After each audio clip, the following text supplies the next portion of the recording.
actually said we're live, but we're live. Hello, people. Hello. Oh, um, we have got a trade deadline to talk about. I'm going to turn up my audio here because it's probably a little low. So you'll notice that to the right of me, actually, this is to the left of me. To the left of me, I've got the FHP bot Twitter handle.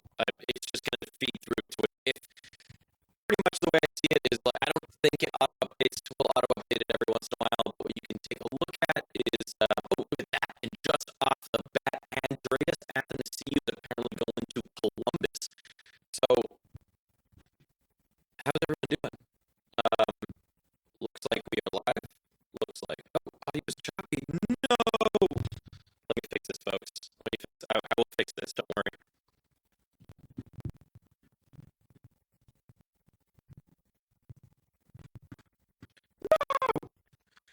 Coming back. 1 second.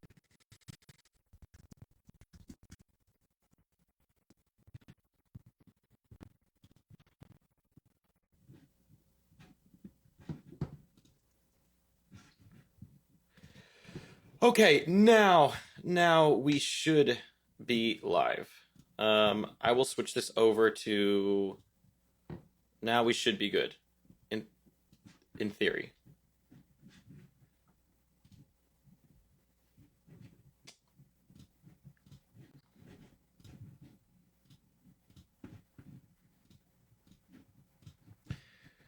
Okay, folks. Now we should be good. So let's talk some trades. A lot has happened. Let's try to pull up, actually, where's the NHL? Let's talk about some of the things that have already happened.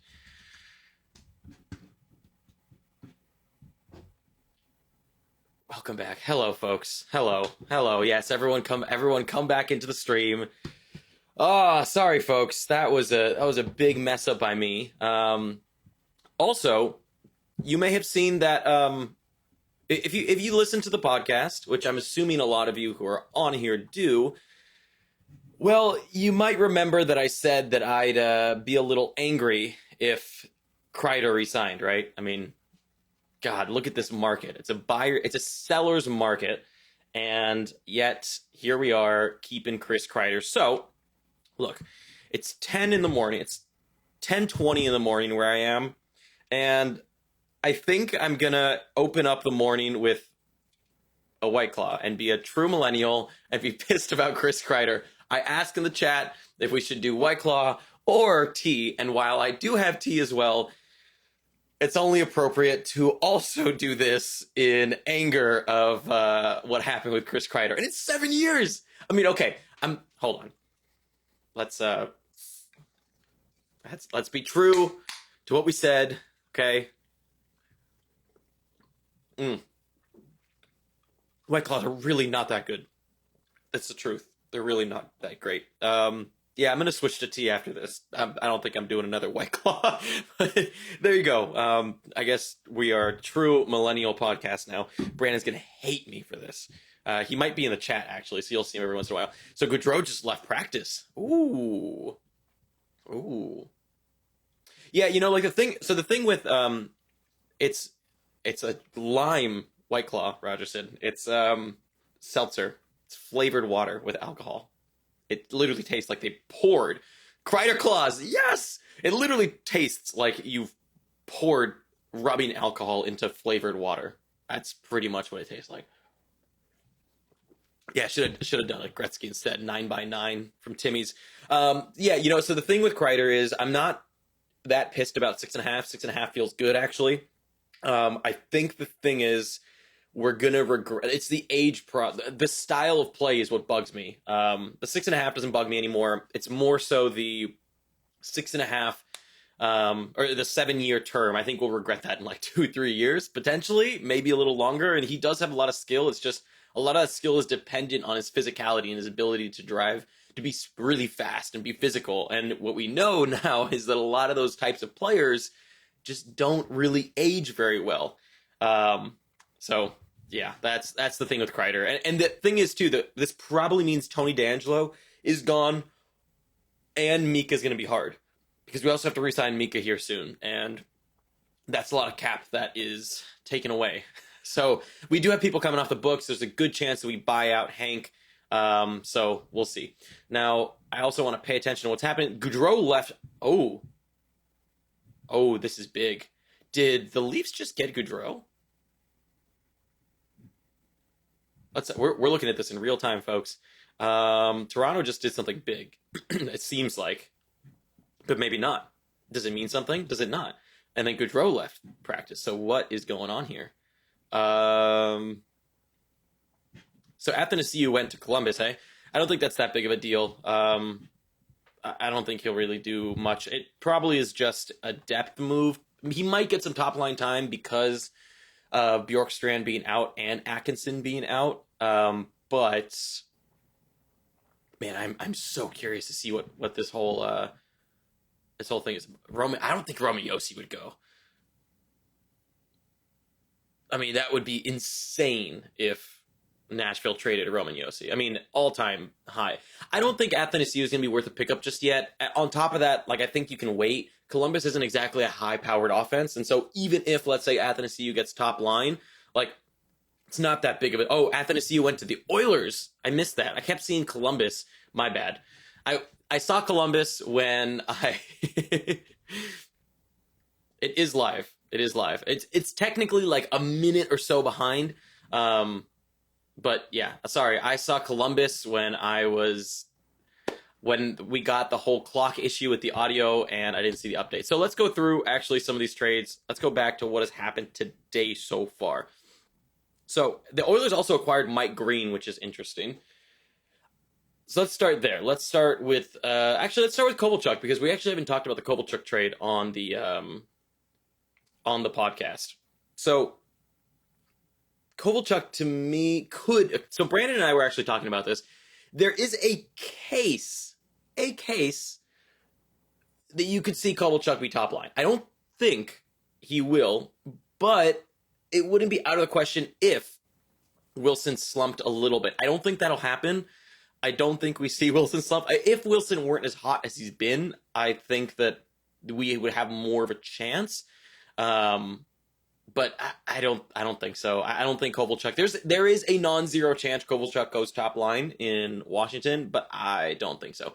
I think right now Ilya is probably a drop in virtually any league, and give some time and see what happens, because I think at most he's going to be a third, second line guy. He's obviously not going to get top power play. Going to be second power play. There's no way he gets onto that top power play. At best, you're looking at top line, but I don't think that happens. He's probably second, third line guy. So Kovalchuk to me is a pretty much surefire drop. Great depth add for Washington, but from fantasy perspective, just not that big. Let's take a look at Twitter again really quick here. Man, I really want to know. So apparently here by Wes Gilbertson, Gaudreau has not been traded. So people are being told it's nothing. So I guess. But again, we've had this happen before, right? Where they say nobody's being traded, and then they do. So anyways, talking about... So a lot of questions about... I know I messed up on the whole Andreas Athanasiou to Edmonton thing. I don't think he's worth a pickup just yet. Yamamoto is still my pickup. Of all the players, I think Yamamoto is my pickup. That being said, there is an interesting case where Athanasiou gets time on McDavid's wing, but doesn't necessarily get top power play, and that might be worth it. Kind of the chase on effect back when he was with McDavid for a bit. We also saw it with Cassian, so potentially that's something to pay attention to 5-on-5. But I also, they move things around so much in Edmonton. Athanasiou could end up being a depth guy, but I don't think he will be.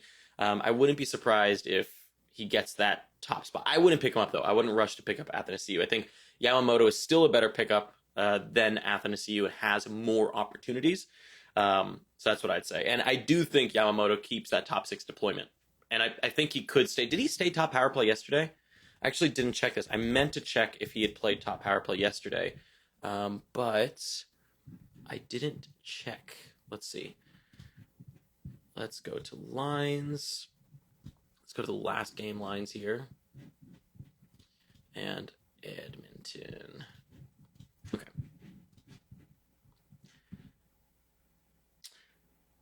So it doesn't look... What? Did Yamamoto get no time on the power play? What? No, this isn't... This is yesterday's game. What the hell? Wow. I mean, I would expect it to be a blip on the radar, but also, I mean, look at this Corsi 4 percentage. This is a joke. Yamamoto's line was so much better. It makes sense that they're getting most of the 5-on-5 time. I mean, look at this Corsi 4 percentage. 58.3 versus 36.8 for Gagne, Chason, and McDavid. I mean, that line is atrocious. So I would expect Athanasiou to probably slot in there on that second line. But I mean, come on. Wow, that's crazy that Yamamoto didn't get a lick of power play time. I'm shocked by that, honestly. That's pretty crazy. Also love how Caleb Jones got a power play assist last game and barely played on the power play. Whatever. How in the world is Chason playing over Yams? How does Yams not get a single time on the power play? Wow, that's insane. So anyways, yeah, Simmons to the Sabres doesn't matter much. It's not a big deal. He's obviously going to be definitely going to be on McDavid's wing. I just don't know if that even makes that big of a difference. I'm not rushing to grab Athanasiou, to be honest. I don't. I'm floored by that. How did they not play in power play? Edmonton, what are you doing? So Mike Green then also goes over there. I'm going to guess that probably slots in somewhere here, like for Caleb Jones. Mike Green's not going to be a big factor in Edmonton, so I'm staying away from Mike Green for now. Don't really see him getting top power play. I mean, if he does, then yeah, but I wouldn't pay attention to that too much. I think the Avalanche get Vladimir Nemesnikov. What the hell? It's definitely Vladislav. Is his name Vladimir? It's definitely Vladislav Nemesnikov, right? I mean, he was on the Rangers. I should know this. It was definitely Vladislav. So anyways, he goes to the Colorado Avalanche. Also not really that worth it. I mean, unless Burakovsky's going to be out long-term. If Bura is out long-term, maybe we see Nemesnikov up there with McKinnon, but I don't like reacting to trades very quickly. Brandon will kind of... it's definitely Vladislav. I don't know why they have Vladimir on here. Come on, NHL. Yeah, I don't like rushing that much to trades.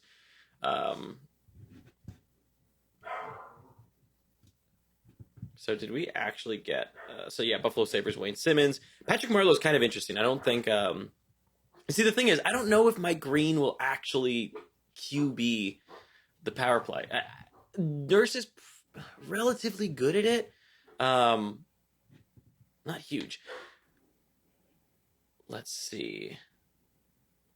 Sam Gagne is going to Detroit. Okay, so since Gagne's gone, definitely better for Athanasiou.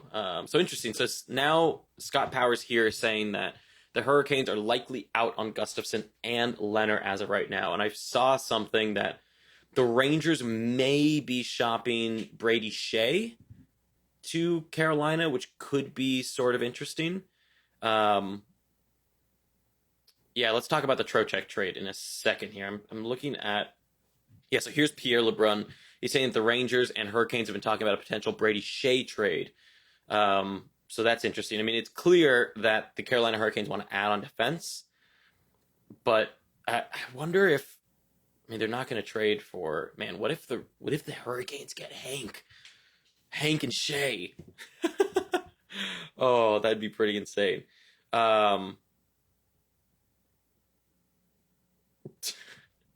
Yeah, Brandon is... you see, this Hank thing... So the Hank thing, I don't know if people saw, but the thing that Hank said something about... he made it sound like management has not been very open with him, which I'm kind of pissed about. If they haven't been honest with him, I'd be even more angry. But I don't think they'll trade him. I mean, I don't think he's going to waive. But he did make it sound like... He said there will be an opportunity to sit down and talk about my role later on. But he did say not now. Makes it sound like he's not against waiving his no-move clause, but it doesn't sound like he'll do it right now. So... What else am I missing here? Okay, so some Flyers people are sent down. How mad am I about Kreider? I'm drinking a White Claw. That's how mad I am. 10:30 in the morning.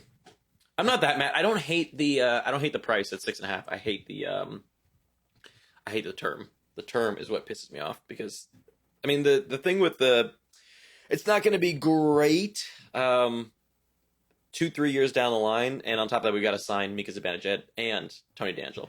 So, anyways, let's talk about the Trocheck trade. So, Trocheck goes to lots of people are going to rush to pick up Green. I don't know about Green on the top power play. He's never been that great of a power play QB. Even when he was in Detroit, he wasn't the best power play QB. I mean, Ronick took it over, and I would rather have Darnell Nurse than Mike Green. That's just my opinion. But then again, I'd also play Yamamoto on the power play to begin with, and Edmonton's not doing that. So, yeah, what do I know, right? So talk about let's say Trocheck. So Trocheck is probably going to be their second line center now that Howell's out. Let's take a look really quick at Daily Faceoff and see what Carolina's been doing. Better to have that context than not. Let's go line combinations in Carolina. So Vince Trocheck, Gagne. Oh, no data. The FHP curse strikes yet again. Terrible. So Vincent Trocheck here on the second line. I don't think he gets into that top power play. I think he'll center that second power play. And it's not a great second power play. It's Nino, Nakash, Pesce, and Gardner. That's not pretty. That first power play unit is so much better in Justin Williams, Sebastian Aho, Andrei Svechnikov, Slavin, and Teravainen. So Trocheck, to me, good for deeper leagues, not so great for shallower leagues. I would be a little bit worried, to be honest, because I wouldn't be surprised if we see less. I wouldn't be surprised if we see less peripherals from Trocheck on the Canes. There's a good chance you see more shots from Trocheck just because the Canes control play more. But Florida wasn't a low shooting team either. They were a high scoring team. And so to me, it's kind of a lateral move for Trocheck. In many ways, it almost seems exactly, I would pick up Georgiev, by the way, over Hank. If you're thinking about picking up to take advantage of the Shesterkin situation, Georgiev is absolutely the answer, not Hank at this point. So anyways, I think what we've been seeing from Trocheck on the Florida Panthers is pretty much the same thing you'll see with the Carolina Hurricanes, simply because it's almost exactly the same move. Still second line center, still second power play, not getting no shot at top power play for the most part. Florida is the highest scoring team in the league. You know what? I don't want to say for sure, but I know they're one of the highest scoring teams in the league. So there was already a lot of goals happening in Trocheck. So pretty much what you see for Trocheck, that's kind of what it was. That's what he is. And that's what I think he'll continue to be in Carolina. Also, if you haven't already, be sure to throw a thumbs up to the live stream. It helps it get out there and helps it get around. And let me see. So I want to get to some of these Multicat YouTube member questions as well, and then we'll keep going over some trades, because as trades continue to pile up, we can, or as trades continue to come in, then I guess we can talk about those as well. So it sounds like Parise and Ladd have both waived their respective clauses. Ooh. Now it's a matter of putting together the deal. Interesting. Okay, so it looks like maybe Parise is actually going still to the Islanders. Ryan Kuffner. Who the hell is Ryan Kuffner? Okay. So apparently, it looks like the Vancouver Canucks will keep Tyler Ennis. It seems like maybe they could work a deal with Carolina if they're really, really interested in moving him. Just taking a look at here, what else is around. I really wish Trade Breaker worked better, to be honest. It's been a little bit behind for me today, because this would be so much better. But here we go. So yeah, so here's that Columbus thing I'd seen. Yeah, Trade Breaker just isn't updating this year as much as it used to, which is kind of annoying. Yeah, I don't know. Kufner's probably just some AHL guy that they just threw in and said, why not? Although I could be wrong. Who knows? Definitely not fantasy relevant. Okay, so what is this question up here? Let me see if I've missed any good questions. So Carolina is no longer targeting Leonard. If you missed that, they are out, it seems. It probably has to do with cap, is my guess, if they also are having trouble with Brady Shea. What are your thoughts on Eberle and the Islanders top line, top power play with a ton of minutes? Fine. Nothing like. I'm not super sold on. I'm not super sold on him. Like, I usually will take anyone that's top line, top power play. Although I think that at the end of the day, I don't think Thornton's going to the Pens. At the end of the day, Eberle to me is a good stream. He's a streamer, and that's pretty much it, in my opinion. Like, I mean, yes, top line, top power play. If he continues to do it, sure. But they've been moving things around a lot. Wow, if they get a first round pick for Brady Shea, that's going to be unreal. Brady Shea's not worth a first round pick. Sorry, Carolina. But hey, he at the same time, it won't be a very high first round pick, so whatever.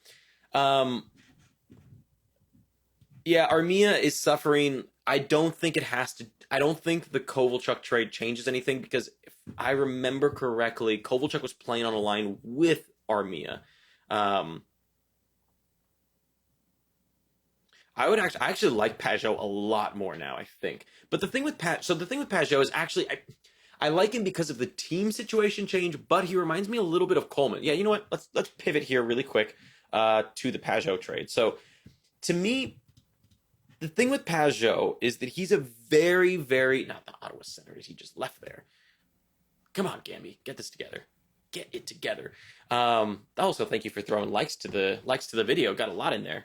Appreciate that. So, to me, the thing with Pajo is he's a very, very defensive player.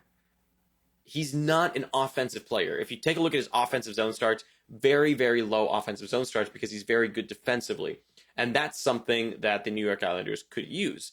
Now, if we take a look at their lineup, they have a pretty good lineup. I mean, what I would expect here is probably Josh Bailey to move from center and move to the wing, which puts into question kind of where Parise is going to slot in. I don't know where Parise would slot. Maybe if Brandon's in the chat, I don't know if he is.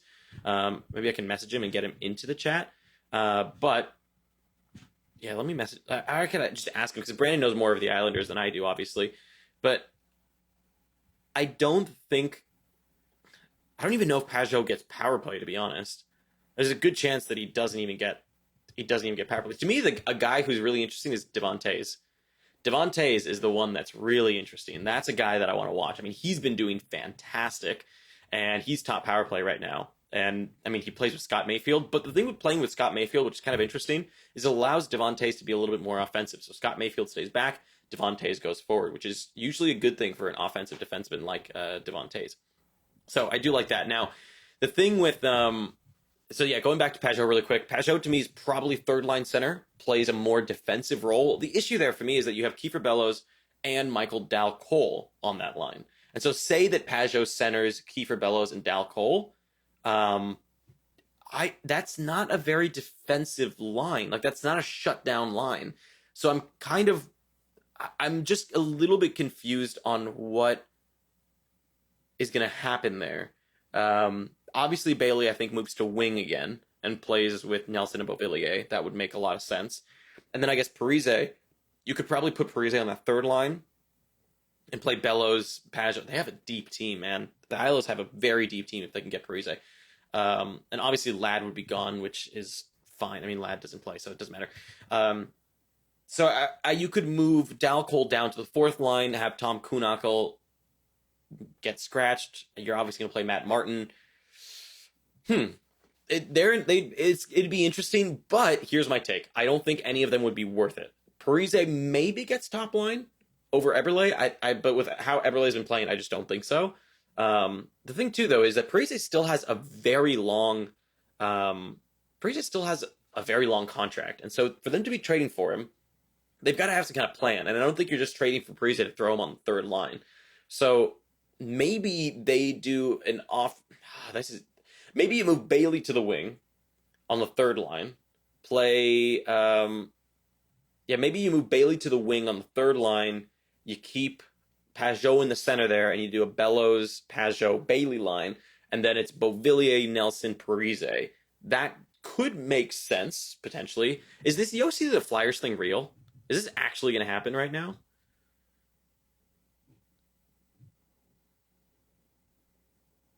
I'm so confused. Let's look this up. I'm looking this up. Is this real? I mean, if Yossi were to get moved, that'd be insane. Oh, they did. I missed that. How was that That was an hour ago. That's not a real one. That's not a real one. They got me. Almost got me with the blue check mark. It's not happening. There's not enough out there for Yossi. Why is there also so much random stuff in the Yossi chat? I almost got got. Almost got got by the fake Flyers. I don't see anything out here. I mean, I don't think it's happening. Although, that's a fake Flyers account right there, so that's not happening. Unless I completely missed it. Okay, they're trolling. Good. I was going to say, there were so many people in the chat saying that Yossi was going to the Flyers. Like, what the hell? I need to check this. But it's fake. It is fake. It's all good.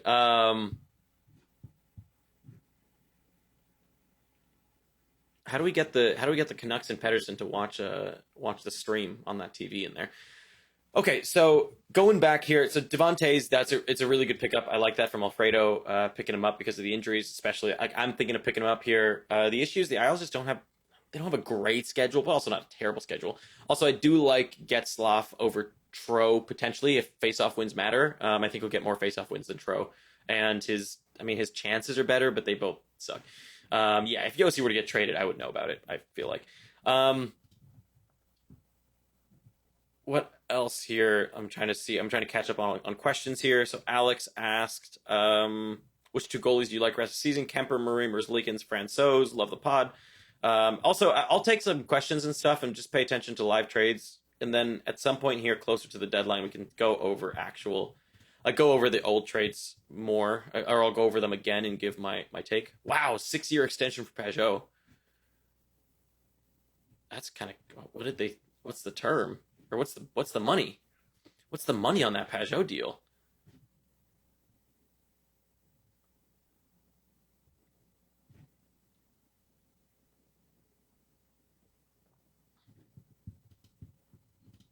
In Detroit last week, so here's this tweet, which is interesting. In Detroit last week, here's what one player said to me about Andreas Athanasiou.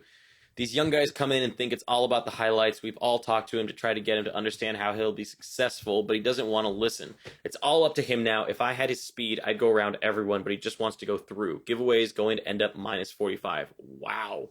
That's pretty damning. That is pretty damning from someone in Detroit. I mean,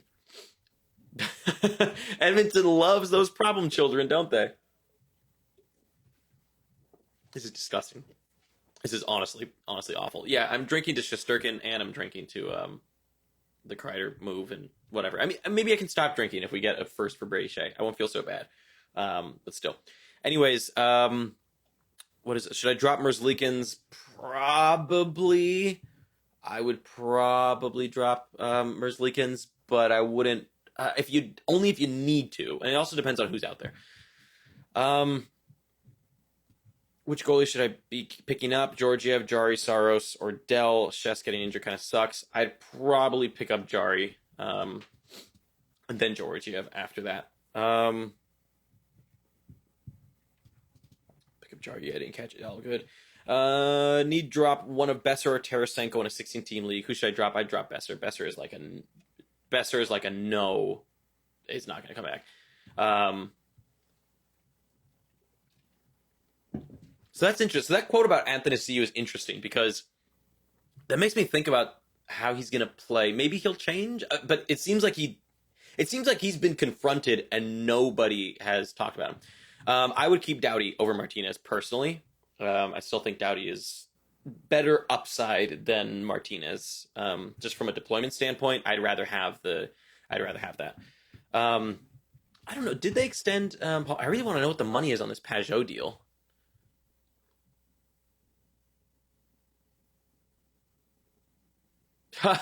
Goudreau said he needed to pee. Man, he is.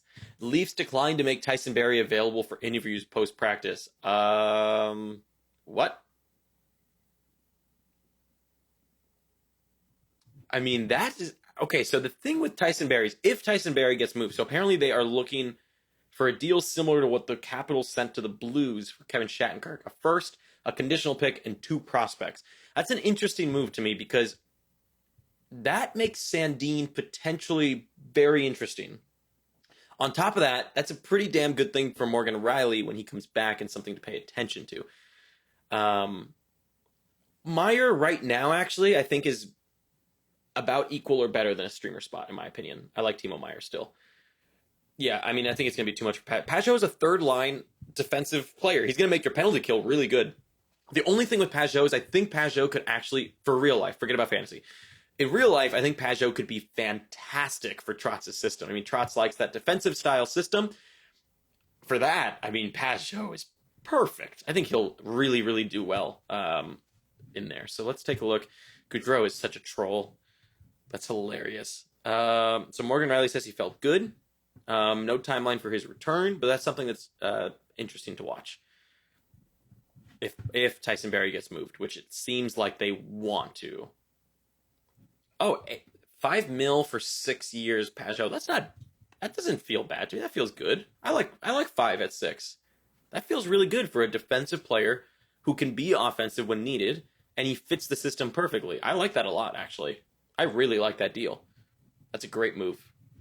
Got to give it to Lou. It's a great move. Does Cap Friendly seriously say that about Palmieri? Cap Friendly is very rarely. I also love this view here. Danton Heinen for Richie. None of those two are relevant for what it's worth. Nothing relevant here in the Pekka trade, obviously. Nothing there. This Wayne Simmons one. Wayne Simmons is a depth player there. I mean, he's not going to get on. If he gets on top power play, he'll be the front guy. I do think that Tarasenko will go back to being a 35-40 goal scorer. So I actually don't. And that's not because I'm scared of injuries or because I don't think he's good. The reason is because St. Louis is really deep. St. Louis is a really deep team. And the thing is that they're not going to be top heavy with Tarasenko. Tarasenko's not going to be getting the most minutes and everything, right? And so for that reason, I think that Tarasenko is going to have a hard time getting back up to that 35-40 goal mark because they just don't rely on him as much. Let's see if I want to pull up his minutes because, I mean, his minutes are pretty much stuck in that 17 to 18 range. I mean, Tarasenko's been injured, so I haven't looked up his numbers all season, right? But I'm pretty sure he was playing more in like that 17 to 18 range from an average perspective. Yeah, I mean, this season, he only played 10 games, but he averaged 16 minutes a game. Like back in the day when he was scoring that 40, he was up into the 18, 19 minute range. And now he's going back down to like 17-ish because they're deeper. And so for that reason, like I don't see Tarasenko being that player because volume alone is not going to happen. Like shot volume alone won't happen. So that's kind of the issue with Tarasenko. Andrew Kopp, I like Andrew Kopp quite a bit. Deeper leagues though. I don't like him if you have, for example, limited ads, I don't like Kopp just because he's a very limited upside guy. Like you can only do so much with Andrew Kopp.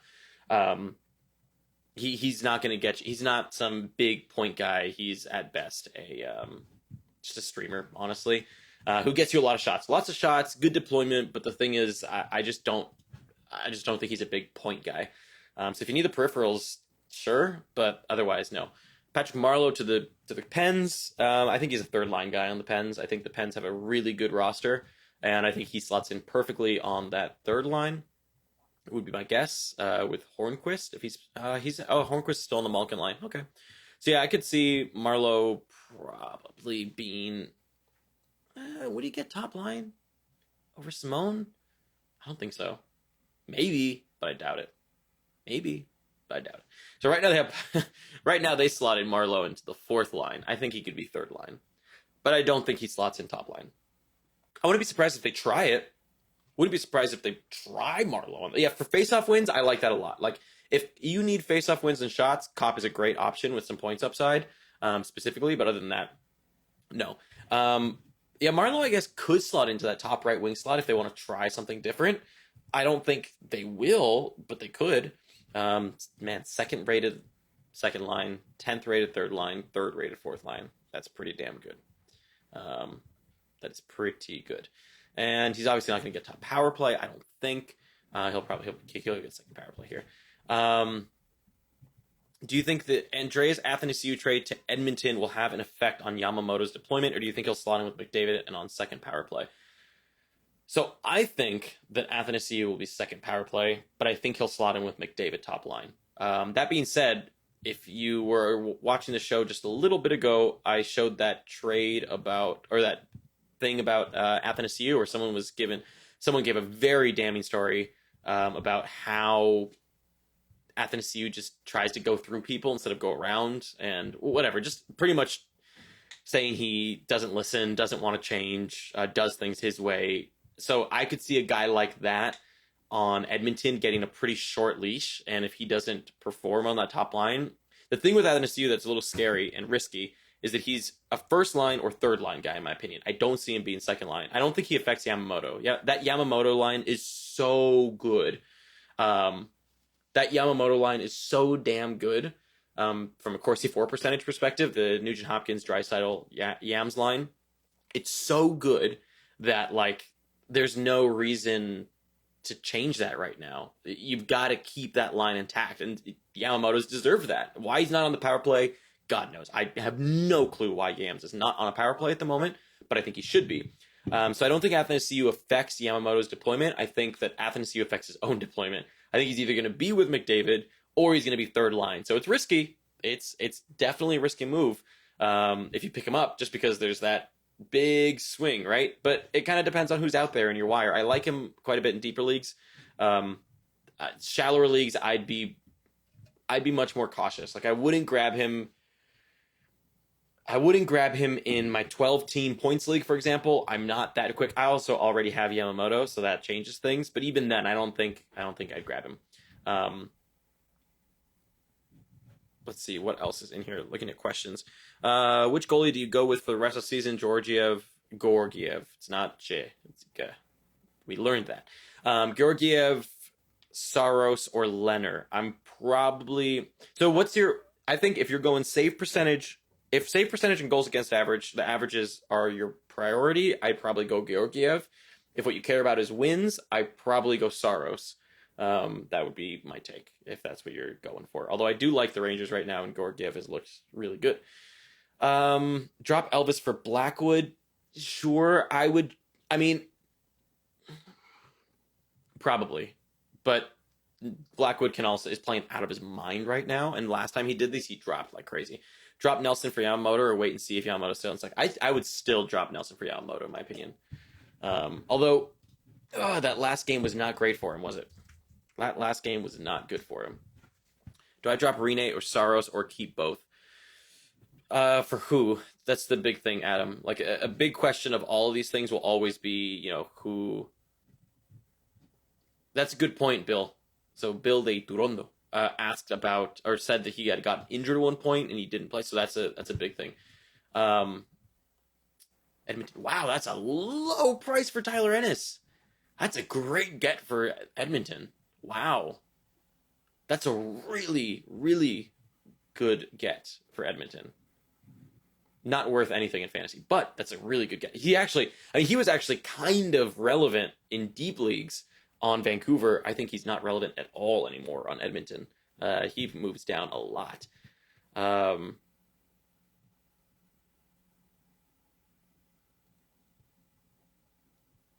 Just catching up here on what people are saying.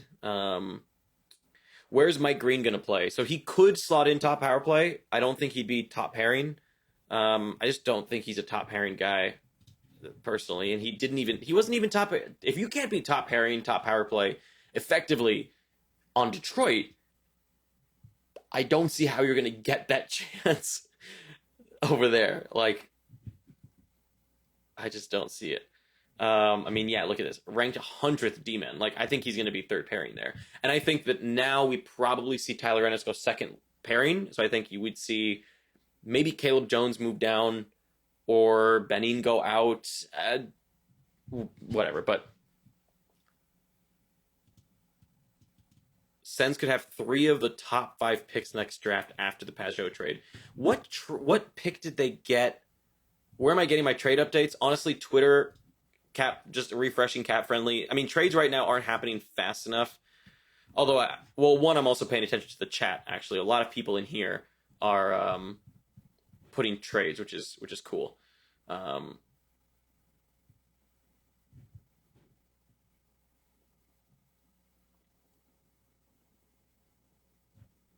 Also, I don't know why I said Tyler Ennis, Vancouver. What's wrong with me? Yeah, Tyler Ennis will be a third pairing guy, so it'll probably be Tyler Ennis on the third pairing. I don't know who I was thinking of. Doughty for Niskanen or Martinez? Nah, I'd keep Doughty. I still think Doughty has something to give. So anyways, I was looking at this. This is I have one empty roster spot. Chabot's healthy. Sweet. Let's move him in. Cool. So it looks like Parise. Yeah, it looks like Parise is going to be moved. Let's move. Actually, here we go. Buchnevich here, and I can make a pickup. So kind of seeing my lineup. Look at all the goaltenders. I have 5 goaltenders because I went for it yesterday and I lost by just a little bit. Flames targeting Gustafson. That's interesting. I like that. Also is not great for Giordano. That would be very bad for Giordano. Probably. So I want to look at Yamamoto here. So Yamamoto played 17 minutes yesterday. That's something to watch. Flames got Gustafson, huh? Let's see. And Flames got Forbort. Okay. So Eric Francis, here you go. This is a minute ago. And again, remember that I'm like a minute behind. So wait, did they get both Forbort and Gustafson at the same exact time? Wow. What did they get? What did they pay for Gustafson? That's what I want to know. Is there anything?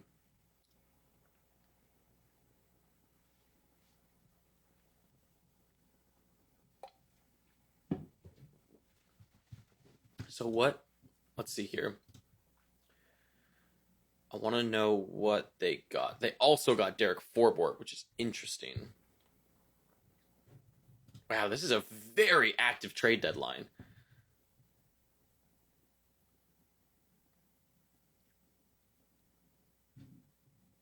Okay, so it looks like the deal is still being finalized.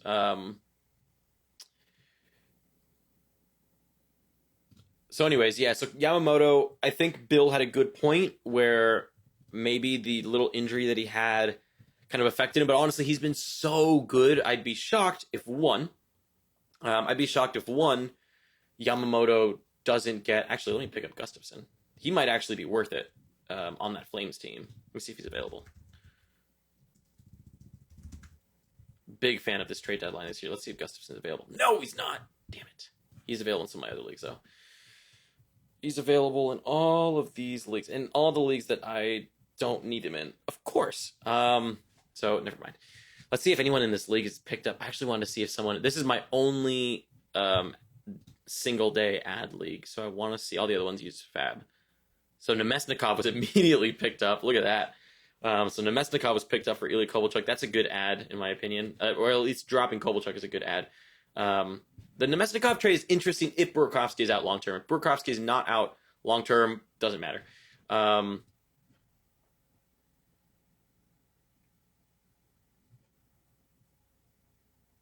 Yeah, I don't know. Athanasiou was already picked up for Hyman. Man, people are quick. Anders Lee got picked up. Well, Anders Lee's just been good. Yeah, I'm shocked. He wasn't owned because of just left wing. Matthew Barzal was dropped. What? Why in the world are people dropping Matthew Barzal? Folks, we're getting Matthew Barzal. Oh my god, why was he dropped? I mean, I'd probably rather have him over Kopitar. Damn. Interesting. Okay, well there you go. Saw a little bit of my league there. Currently in second place because I lost last week. First in points though, so I'm happy with that. I'm 7th waiver, so I can probably get Barzal. Do I like him over Kopitar? Probably. Yeah, Giordano should be first when he gets back, but Arizona, Columbus, and Dallas have not made any moves to Allison. That's interesting. Yeah, I don't know. I don't know what the hell that drop of... I mean, this was actually before this happened. So this trade, this drop of Barzell, wow, what the hell? I mean, does that person have like 1 million centers or something? I don't understand. They picked up Kovalchuk. This was done February 23rd, so this was yesterday. This was before the Pajo move. I mean, he's playing so many minutes. I mean, we're gonna put an ad right now, folks. I mean, we're just doing this right here on the air. How is he available? I mean, he's probably worth it over Kopi. Kopi's actually been really good though, but I'm just gonna add him. Wow. Yeah, let's take a look at these ads real quick. Let's look at research. Oh boy, let's see. So Mike Green has 3,000. People, what the hell? Oh, come on. Athanasiou, 8,000 ads. My lord. Corpusalo with a lot of ads. I like that. Just so strange. I mean, that's a weird one. Drop Rene Saris, Dano, Buchnevich for Nemesnikov. I'd probably drop Dano for Nemesnikov right now.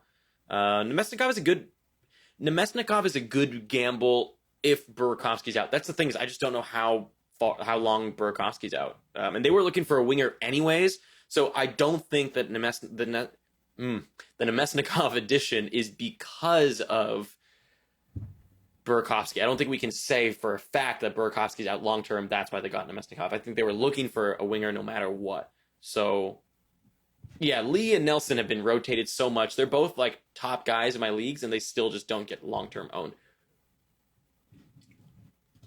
Alec Martinez is one of the most added players. He's only playing 18. Look, folks, Alec Martinez is 18 minutes, okay? 18, 17 minutes as a defenseman. I get he's getting points. He had 1 shot on goal. 100% shooting percentage that game. 100% shooting percentage this game.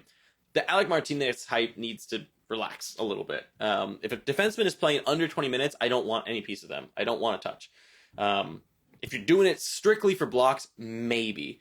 But otherwise, no.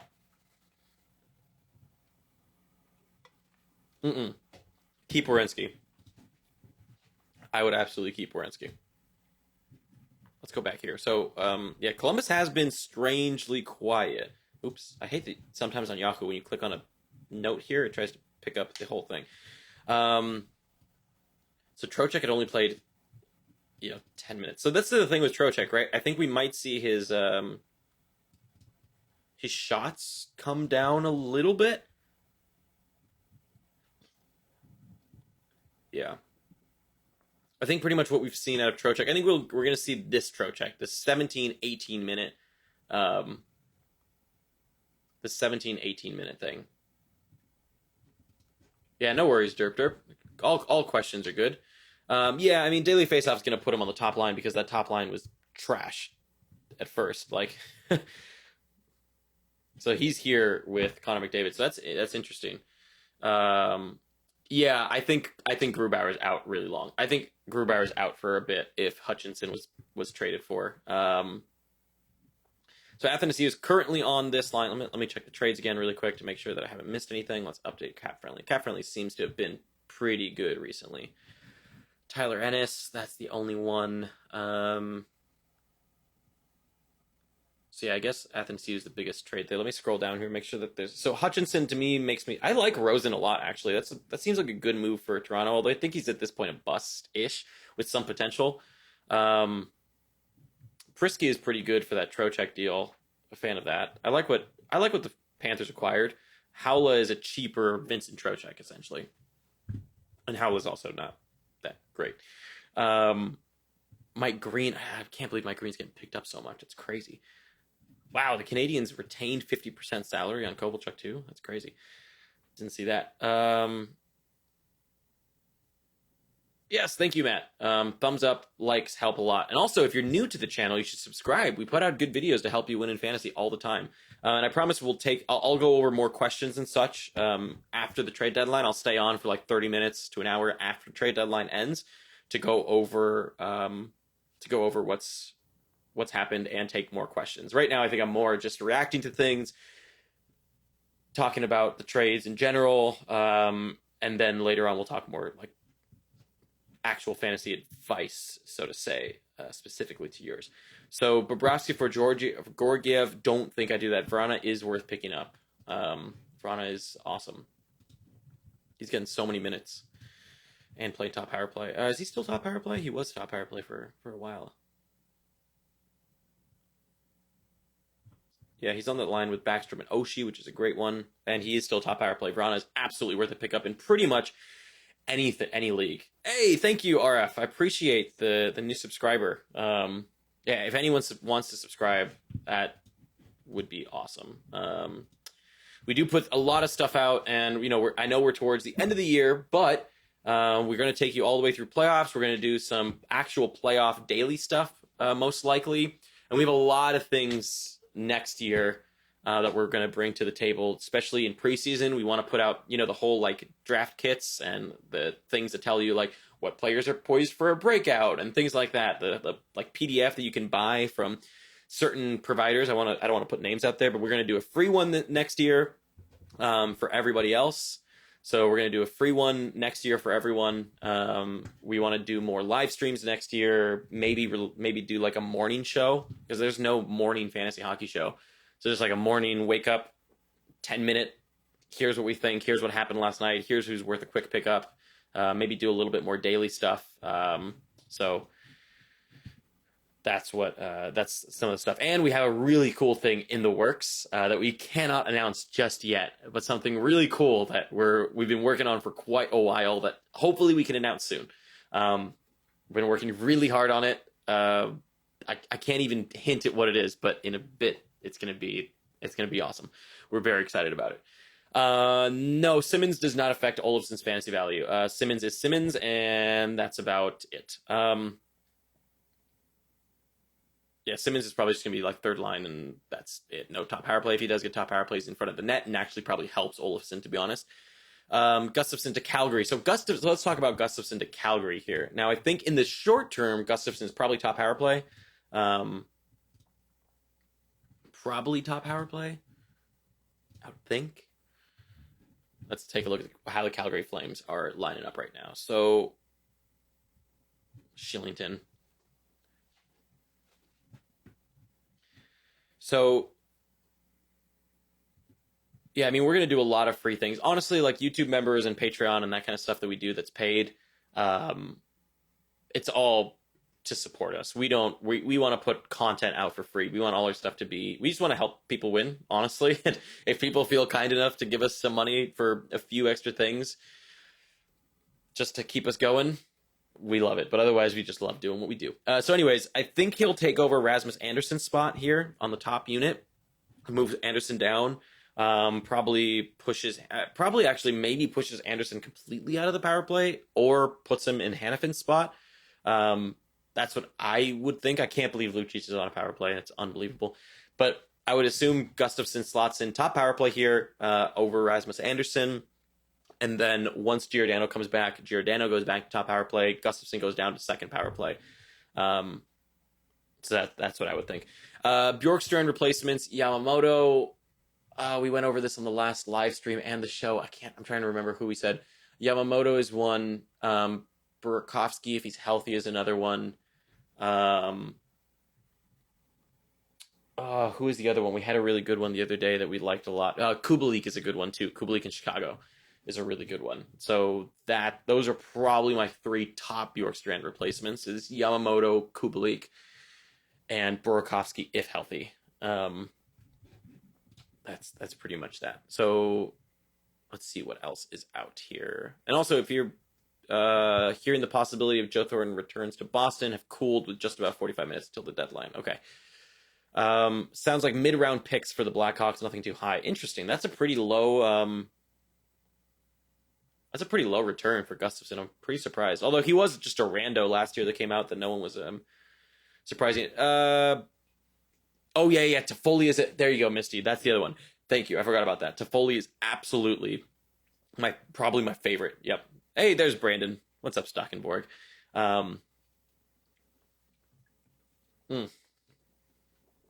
Awful, man.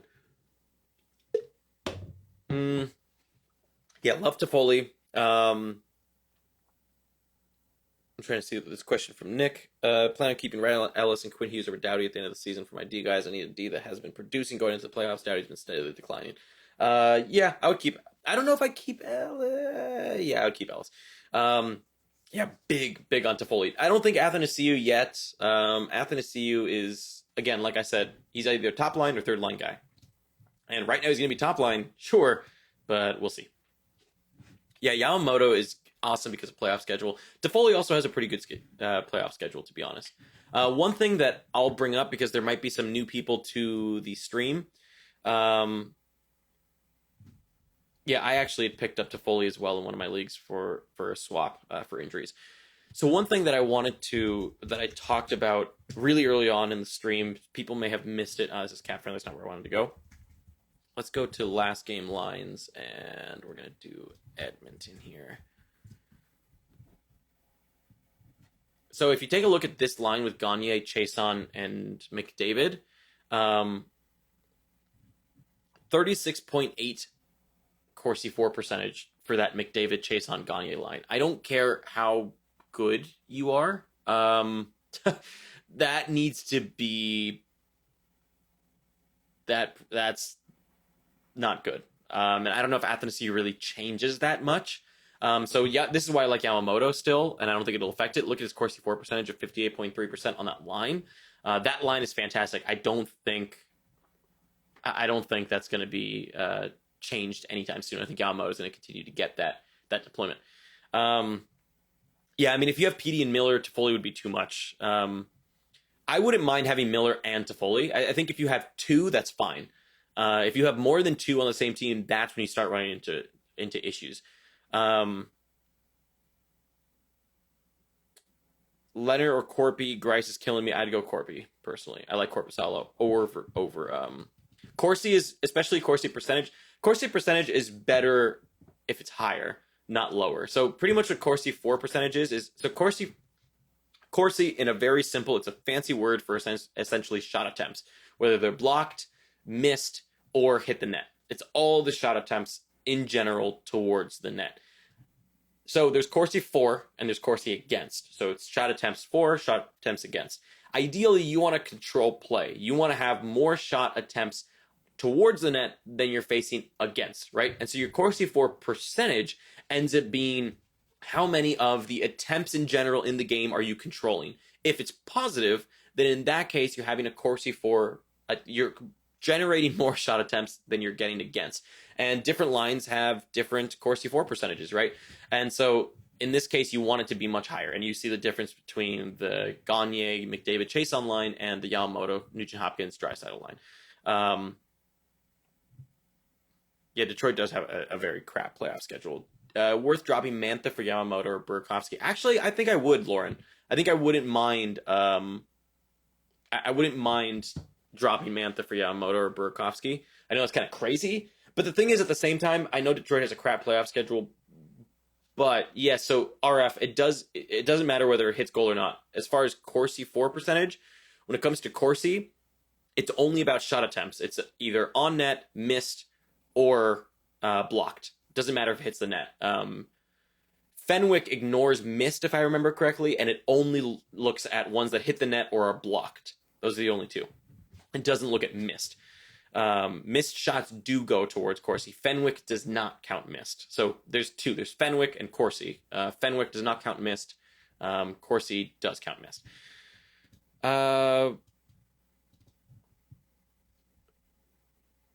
Yeah, so Gustafson agreed what Brandon is saying. I think he sneaks into top power play while Giordano is out, but Giordano is close to coming back, and Giordano should come back soon. And so Giordano will be top power play, and that means Gustafson all of a sudden now doesn't really matter. Korpisalo or Georgiev, that's a tough one. Man, that's a tough one. Oh, you're right, Bob. My bad. Fenwick is not blocked. It does count missed. Apologies on that. So some people, that's a great, that's a good call out, apparently. Brandon, what's up, Brandon? Yeah, I'd go Corpy over Leonard for sure. And we have here a multi-cap monster question really quick. Do you think Mike Green will play Power Play 1 or Power Play 2 in Edmonton with a streamer spot? I think he'll be Power Play 2, personally. I know a lot of people are excited about potential Power Play 1, but I think he's going to be Power Play 2. That's That is my take on that. I think I missed something up here about punting. So, Isaac, this is a good question that I guess I can talk about really quick. Isaac, in a category league, do you ever give up on a category and just accept the fact that you will lose that category every week? Yes. I punt plus minus all the time. And that's, yeah, like someone said, that's punting a category. All for punting a category. If it's tough to get. It kind of depends because a lot of categories are tied together, right? So, like, say I don't like punting, for example, power play points or goals or assists, those ones, but I think you can punt blocks, for example. You can punt plus minus. As long as you're only punting one. Once you're punting more than one, the problem is when you start to punt, for example, power play points or assists or goals or whatever, they're all kind of related. More power play points means more goals and assists. So if you're punting one, you're probably missing out on the other. So that's why I try to avoid those. Same with shots. I don't try to punt shots, obviously. But blocks, which is very isolated, fine if you punt that to an extent. Yeah, but I would go Korpisalo over. I think I'd go Korpisalo over Georgiev personally, but it is close. I think Korpisalo just has a better team in front of him than the Rangers. The Rangers just aren't that great defensively. They've been better, but not that great. Yeah, I wouldn't bet on Green either. Agree with Brandon. Yeah, I wouldn't mind punting faceoffs. Faceoffs is a pretty independent stat, right? And if it's only one, then you're fine. Will you drop Mantha or Larkin to pick up Athanasiou for that Edmonton playoff schedule? Ooh, maybe Mantha. If you already have Yamamoto, I think you're fine because Athanasiou is not going to get top power play. And so, you're playing with McDavid, but... I would probably go Korpisalo over Merzlikins right now. People forget that Korpisalo, before he went out, was unbelievable. It was pretty ridiculous.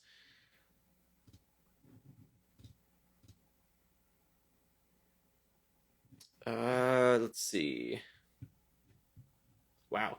JG Pajo said he was puking last night, trying to deal with all the emotions and uncertainty of signing a contract extension or face being traded. Wow. That's pretty crazy. Doesn't sound like the Canucks will do anything, so that's something. Let's see. Drop Severson for Green or Martinez. I would probably drop Severson for Green, but then again, I also think people are rushing way too much to Green. Green sucks. I don't know why people are picking up Green. Yeah, I would pick up Yamamoto if you have McDavid. That's fine.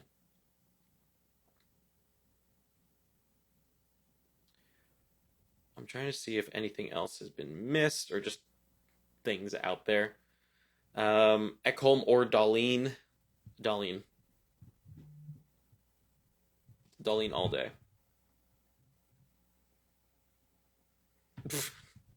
Brandon is freeze framing my face and sending me pictures. Oh, right now is the Kobe Bryant memorial as well, huh?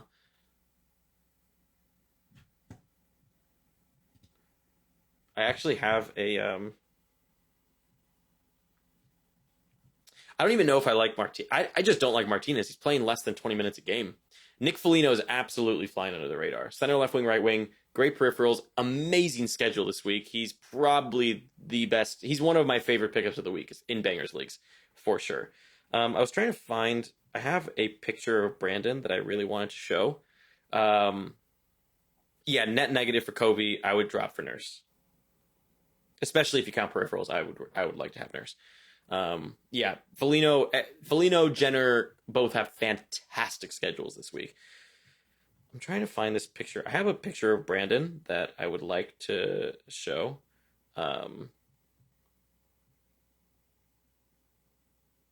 But I don't know where it is. Man.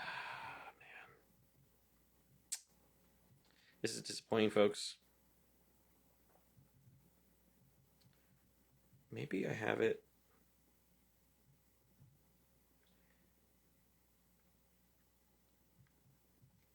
Man, this trade deadline was going quick, and all of a sudden, like... Shh.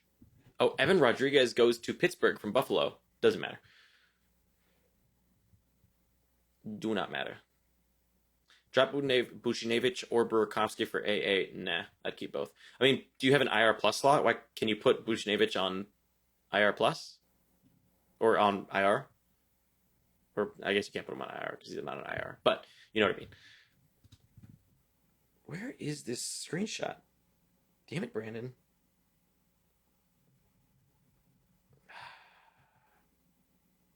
So disappointing.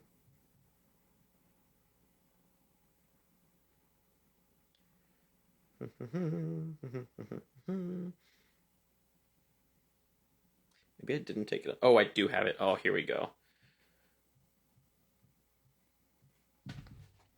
Hold on, folks. This is going to be great. This is worth waiting for. Trust me. Trust. Come on. Come on. Could Simmons take Ristolainen's spot? Potentially. Yeah, I could see it.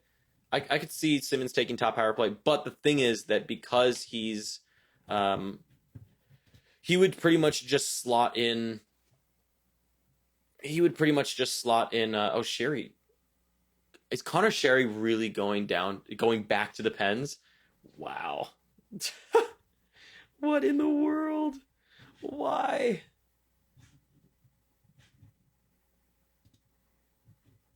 Here we go. Folks.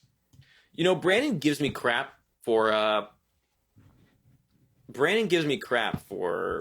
being for dyeing my hair, right? But just look at this. Look at this, man. This is my co-host, folks. This is my co-host, folks. Yep, look at that. I'm leaving that up there for a little bit. I hope Brandon's on the show right now. Look at that! Thank you to his wife for posting this for me. I appreciate it very much. Would you look at that? Now that is true beauty. I hope we can bring that back. I think if we can get to 10,000 subscribers, Brandon should bring that hair back.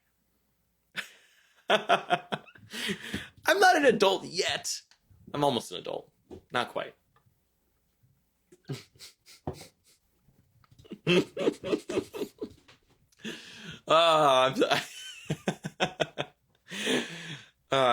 I love that picture. I'm gonna set it as my background. Parise and Alan. People are loving it. Yes. Be sure to give the video, if you haven't liked the video yet, by the way, remember that remember to give Brandon's picture here a like. Oh, I know the blue background with that hair is what really makes it. It really makes it.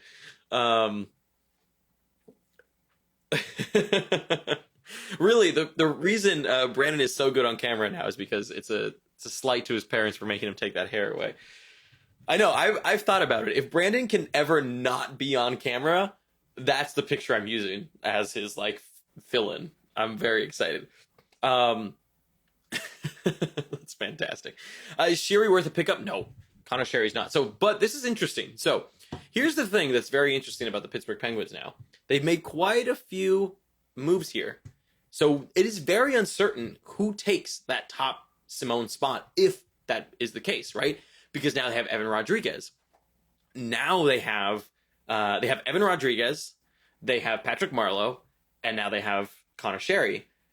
So if I'm you, I'm not rushing to pick up any of these. Looks like a barcode. Yes, it does. Yes, it does. Yeah, that's a gem. So the Pens right now, if I'm you, I'm not touching anybody. I'm not touching Patrick Marleau. I'm not touching Evan Rodriguez. I'm not touching Connor Sherry because we don't know where anyone's slotting in, especially power play wise. Where's anyone sitting? I mean, everyone's going to be second power play, obviously. Obviously, everyone's second power play. But, and also apologies. I just like, I keep playing with my AirPod case. It's just such a bad habit. He was playing really good with Crosby, but again, we just don't know. Evan Rodriguez could slot in really well. I would align with Evan Rodriguez, Sidney Crosby, and Jason Zucker. Could be pretty interesting. So that's one thing to pay attention to. Is I don't know who's going to slot in there. So from a fantasy perspective, I'm going to be pretty tame here and wait. So according to McKenzie, Barrie is not close. So that's interesting. Apparently they want to move him, but they're not going to, apparently. So Penguins are giving up Dominic Cahoon for Sherry and Rodriguez. Interesting move. Cahoon was playing fourth line, so again, that opens up another fourth line spot. So again, like I was saying before, like we don't know where anyone is going to be right now on the Penguins. So if you're rushing out there to grab Sherry, Marleau, or Rodriguez, I wouldn't. I would wait. And on top of that, they're all going to be second power play. And so there's no rush to picking up any of these pens right now. Zucker, sure, because he's top line. But again, look at Zucker, right? So Zucker was top line, no power play, second power play, but no power play. The same thing could happen to Athanasiou. Sure, he's going to McDavid, but I mean Crosby, McDavid, right? Zucker's still a 55-point guy. I wouldn't be surprised if we see Athanasiou go to Edmonton, play with McDavid, and still just be a 55-point guy. I don't know if that's a great move for fantasy. I don't think so. I personally, what the hell? I personally wouldn't pick up Athanasiou that quickly because at the end of the day, Athanasiou is probably still a 55-point guy, even on McDavid's wing, maybe 55, 60. He's not going to get top power play. That's where he's going to get most of his bonuses. So that's the thing. Thoughts on the Heinen-Ritchie trade? Sorry if you already brought that up. Have not. I don't think it's really that relevant for fantasy. Both are depth guys, I think, in both spots. So I wouldn't worry too much. I mean, I really like the acquisition of Ritchie for the Boston Bruins, but I don't think he's going to be a top-line guy. I think he's a depth guy. Yeah, and Russ to me is a big, unsustainably low at the moment, personally.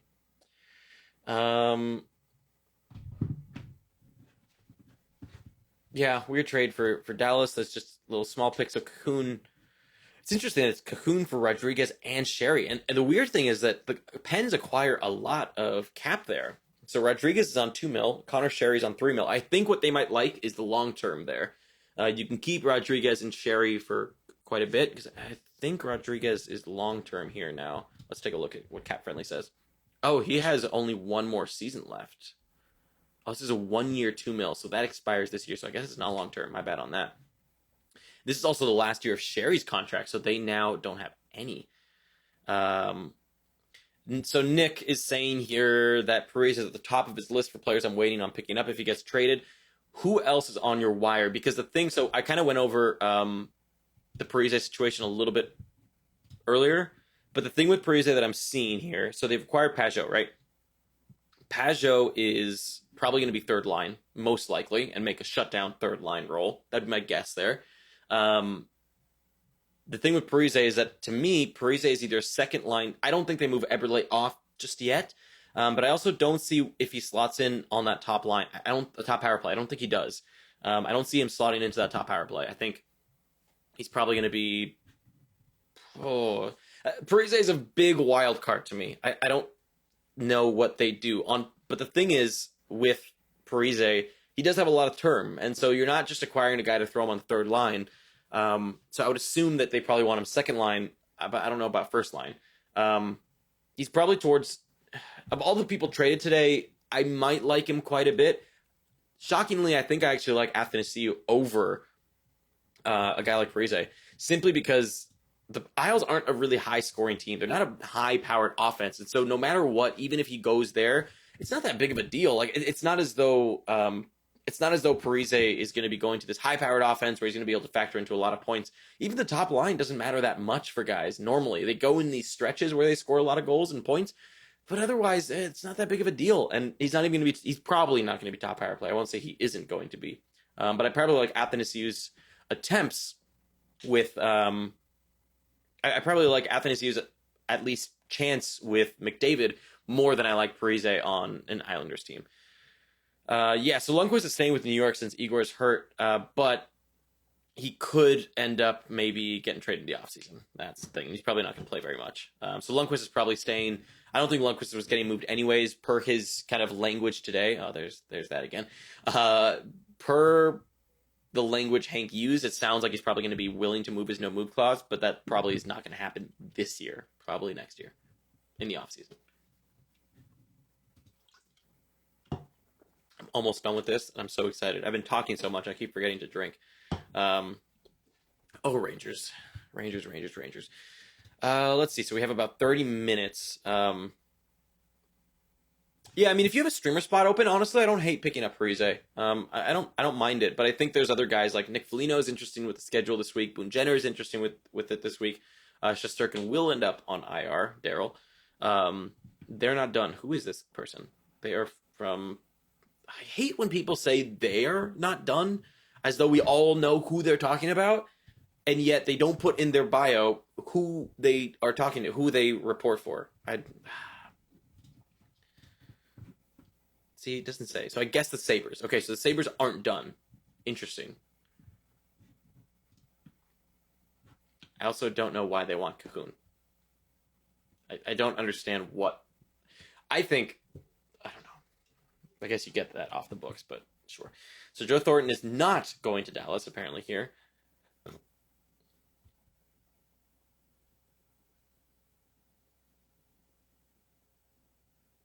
Stars make some kind of random depth trade. Blame it on the juice. That's okay. That's kind of good.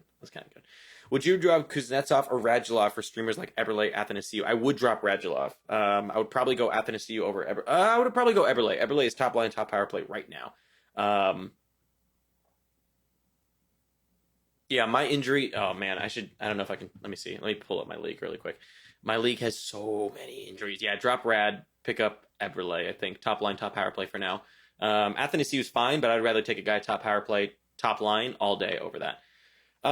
So no worries. I talked about Nemesnikov, but look, people are jumping in and out of the stream, so I can kind of keep going over people quickly. But my thing with Athanasiou is, I should probably set my lines. That'd be a good idea.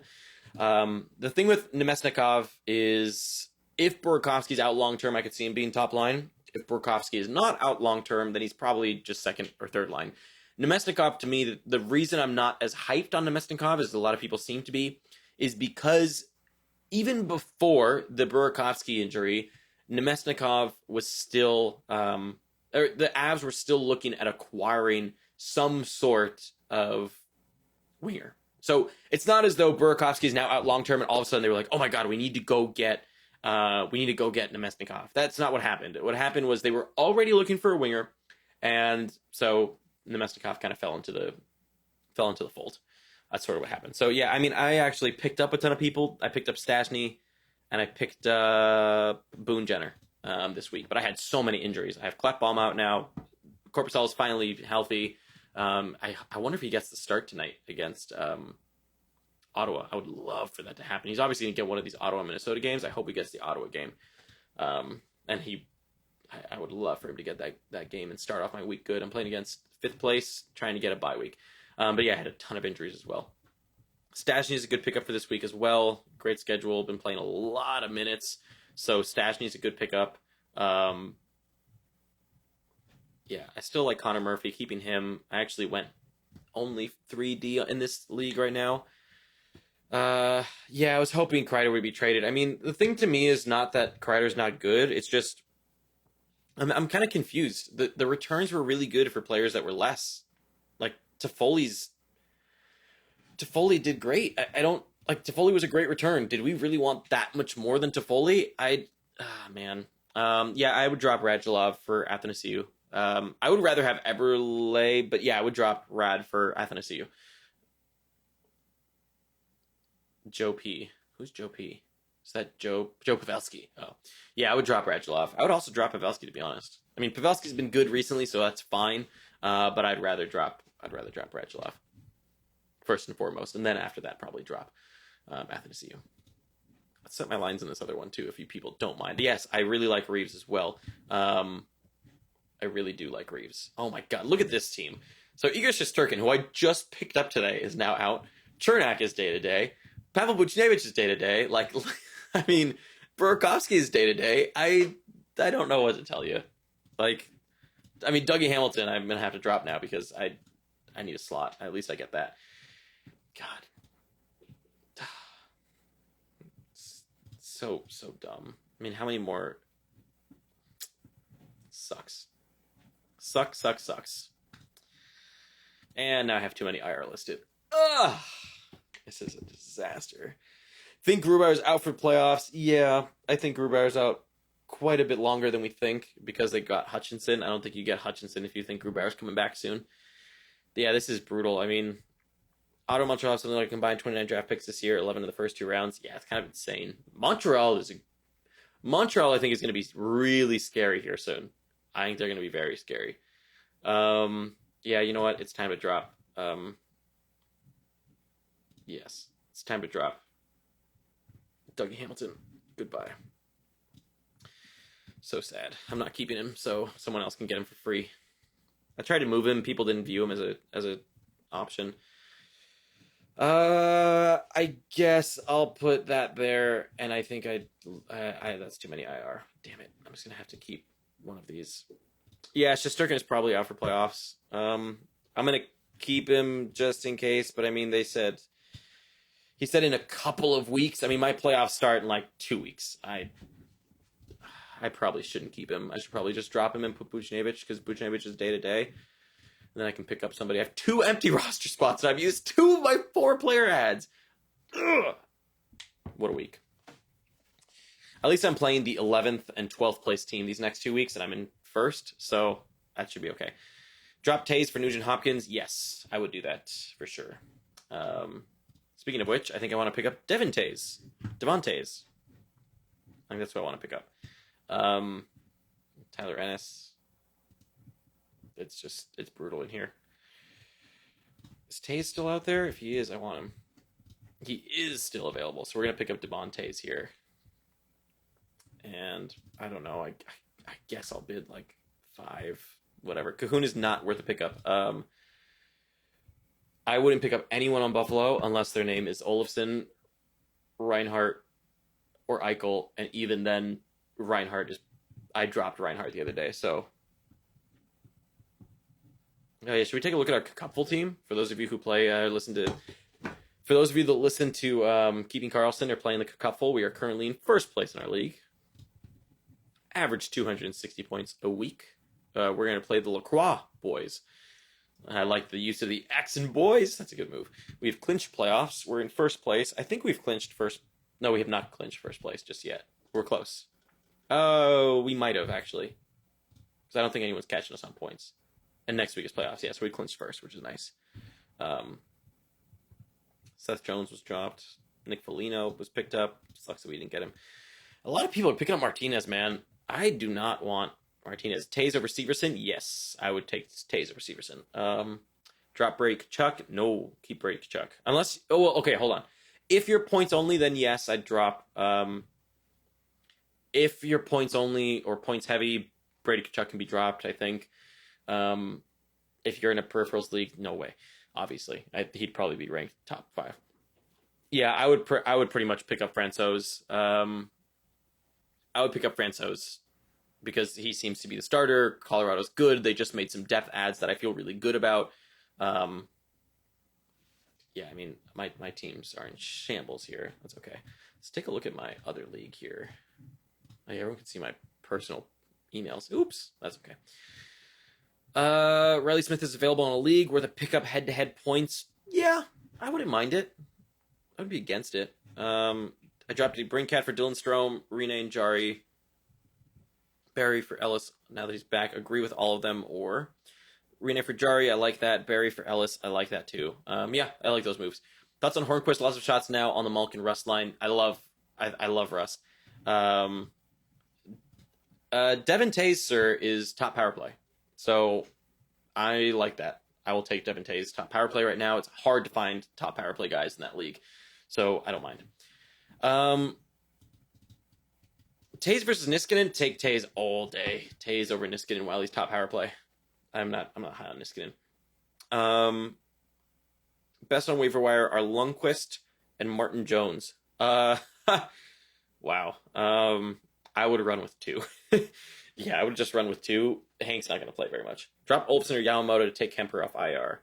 Yams.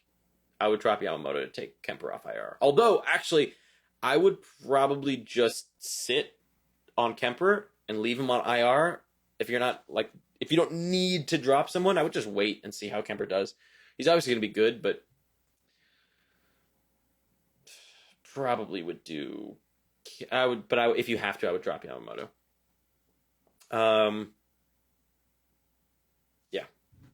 So this league is crazy. It's a standard league. You can make 7 ads. You have 7 ads a week. Drop Bob for Francouz. Ooh. Who's your other goaltender and what are your cats, Oliver? Because that's a big thing there. Look at what the hell is up with this team? Time to drop Jake Gensel. Yep. Although, I don't know. I have a lot. Wait, why is Chris Kreider day to day? Is he injured too? Oh, he's ill. Okay, that's fine. I don't need to do that.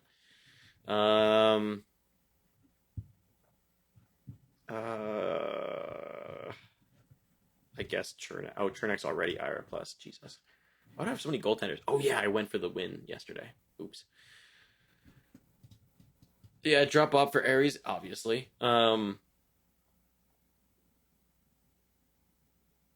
mean, Athanasiou is not that good. Athanasiou is pretty trash. So let's look that up really quick. Let's take a look at Hockey Viz and see what... Man, I really need to fix my teams. I have so many injuries recently. I've actually had to pay. He's ill! I'm going to get him one of the Black Plague masks. Where is it? Get one of these. Get one of these on Kreider. He's ill! God, those are terrifying. I recently read The Plague, and it was a pretty crazy book. It was good. It was kind of hard to get through the first half. The first quarter, actually. The first quarter of The Plague is really bad. The second half was pretty fantastic. I loved it. But the whole time I was reading the book, I just thought of this mask the entire time. That's all I thought about. Oh! Speaking of The Plague. So let's look up... I like Hyman for Athanasiou. That's also a move somebody made in my own league. Somebody did that exact thing. So take a look at Athanasiou. Here's his isolated impact on Detroit. He's actually a pretty good offensive player, just kind of a shite defensive player. Yeah, I think this league actually has 7 IR spots. Let me look it up. I don't remember. I just always remember that I have way too many in this league. I don't even know why I still have Gensel, honestly. I should drop Gensel. But let me see. I forget how many spots there are in this. Oops, that's the league settings. I'm in second.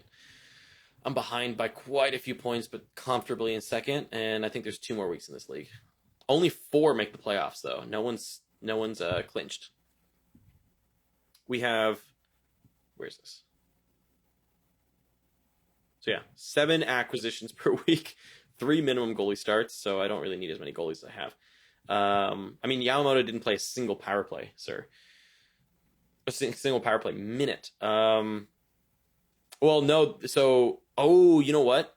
Let's actually talk about that. Let's talk about the goaltenders. I don't know why. Here we go. We have... Yeah, this is how many IR plus spots we have. We have 5. Yep, 5 IR plus. Well, the thing is, Yamamoto got injured at some point, I guess. I'm getting a White Claw ad. Oh my god, what is my life? How do they know? They're totally listening to us. They're absolutely... Look at this. It's going to cycle through up here at the top. Hold on. I'm waiting for it. There's definitely a White Claw ad in there. Oh, I got it. Oh, they're listening. They're absolutely listening to me. I don't even drink. I barely drink. I would only drop Grubauer for McElhaney if you already have Vasilevsky. Otherwise, nah. Let's see if I'm missing anything on Twitter now. Sammy Vatanen is going to the Carolina Hurricanes. Dropped it right now. There we go. Drop Merzlikins. I have Hart, Jarry, and Francouz. Yeah, I would drop Merzlikins. If you already have Hart, Jarry, and Francouz, you're fine. Okay, so Sammy Vatanen to the Carolina Hurricanes. Interesting. I like that. I like that for Sammy Vatanen. I mean, he's a top power play guy. He could be top power play when he goes to the Hurricanes. Wow.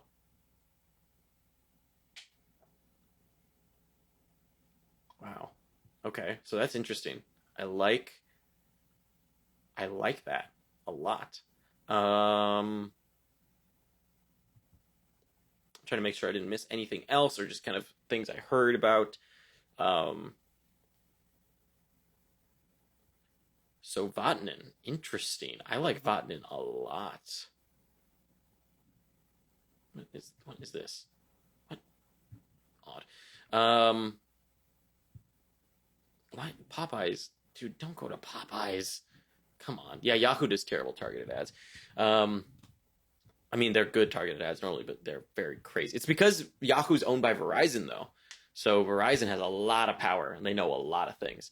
So Vatanen is injured, but I think. So that means we are not getting anything for Brady Shea. Lovely. So the Rangers have a bunch of pieces that they could have moved in a seller's market, and we sell nobody.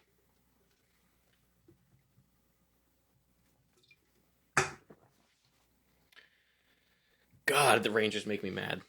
What a joke. Yeah, when healthy, Vatanen is a really interesting option. He's the best power play QB they have, in my opinion. Gustafson, short term, great because Giordano's out. He'll probably be top power play while Gio is out. But otherwise, until then, doesn't matter. Or after that happens, Giordano will be top power play, and he'll probably move down a second. Now T. Yep, that's cold. Yep, that's cold. I'm drinking it anyways. Cold tea. Just tastes kind of like iced tea, honestly. Yeah, I don't think I could handle being a Leafs fan, to be honest. I don't think I could do that.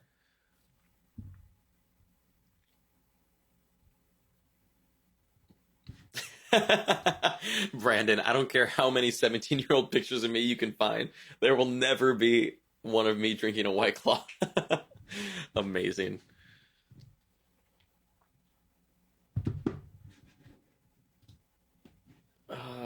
Yeah, I wonder what this move is. Oops.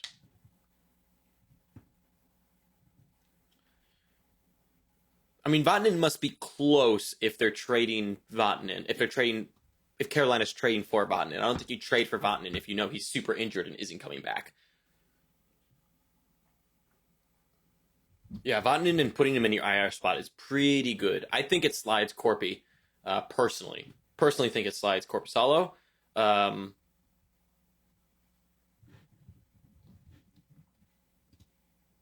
mean, I can't look at Bob McKenzie and not think this dude lives on margaritas.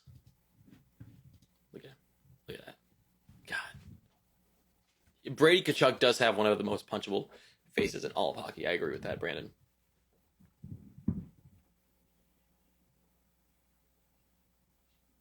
Who do you think is better pickup in a points league?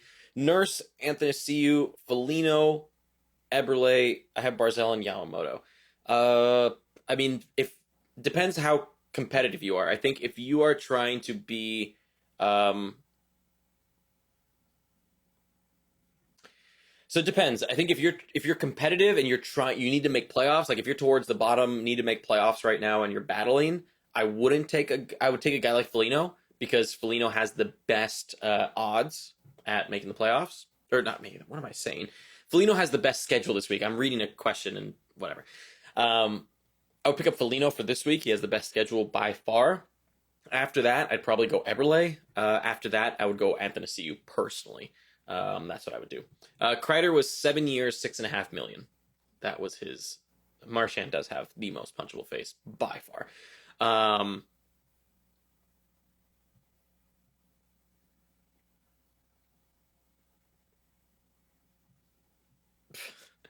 What's the next? So, listening to sports radio with gym coach in school, hear about Kreider resigning, all happy, maybe wild card, then Shesterkin and Buchnevich in car accident. Yeah, Rangers have the worst luck, and on top of that, like, if we knew they had an accident and Shesterkin's been the reason we've been getting wins, and then we still don't sell, I don't know.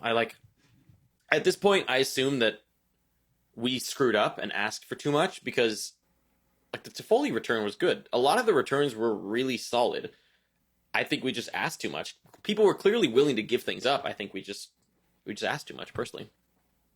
Drop Edler or Ekholm for Vatanen. Nah, I wouldn't drop anyone yet because so it looks like Parise is probably not going to go. Looks like Parise is going to stay put in Minnesota. Yeah, so apparently there's no confirmation yet on... What is this ad? Why am I getting ads for Bride's Blush. What even is that?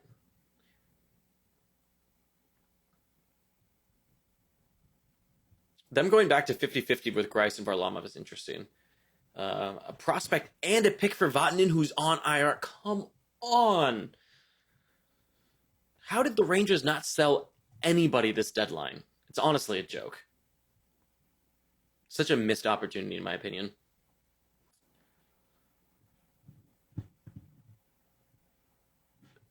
Nickelback is a strong band. I don't know who you are, Dave McCarthy, but that's a terrible take.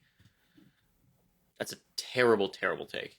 Nickelback is not a strong band. Probably the weakest of bands. Devon Shore to Columbus. Nothing big there. I hate when places do this too, like Twitter places will say breaking trades, and it's literally Devon Shore. Come on, it's not that big of a deal. Wow, Joe Thornton is staying.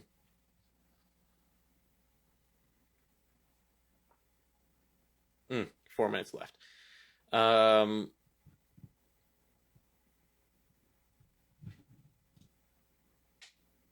Leonard to Vegas. Wow. That's a big deal. That's huge for Vegas. Huge. And that gets Fleury some rest finally. And maybe sets them up for the future, honestly. Wow. Ha!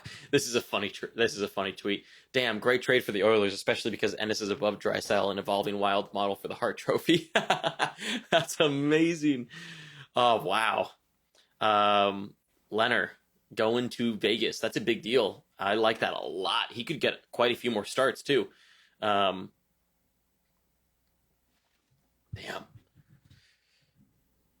That's a really good move for Leonard. Good move for Vegas, especially. Huge deal.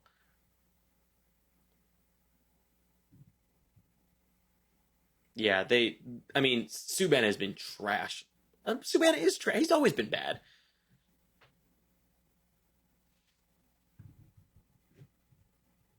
Man, the Pacific Division is just something. San Jose and Tampa are talking about a Barclay Goodrow trade. Ooh. Interesting.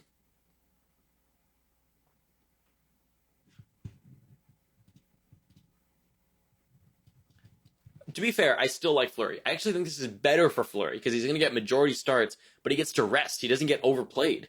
This should be a good thing. I'd probably go Merzlikins still, honest. Or sorry, not Merks. I'd go Leonard actually over Merzlikins. The problem is I don't know what the split is going to be. I think the split is not that different from what we were seeing with Subban last year, maybe. Subban was getting more games last year because he was playing well. I would take Korpisalo, I think, over Leonard. Korpisalo has more of a chance of stealing like max starts than Leonard does. I don't think Leonard takes majority starts. I think Leonard takes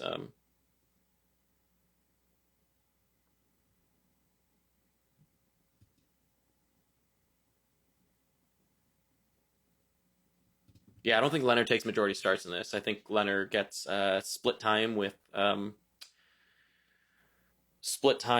Fleury. So I actually like this. Not split time, sorry. Gets by split, I mean he will get some kind of a split, 30-70, something around there. Fleury will obviously get majority. But that means that I think Fleury actually gets better because he gets some rest for once.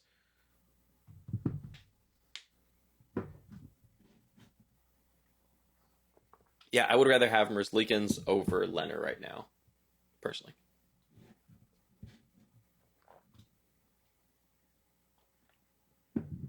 No Tyson Barrie trade. So the trade deadline is over now. Of course, things can still come in, but normally things don't come in. So, looks like we are pretty much done now.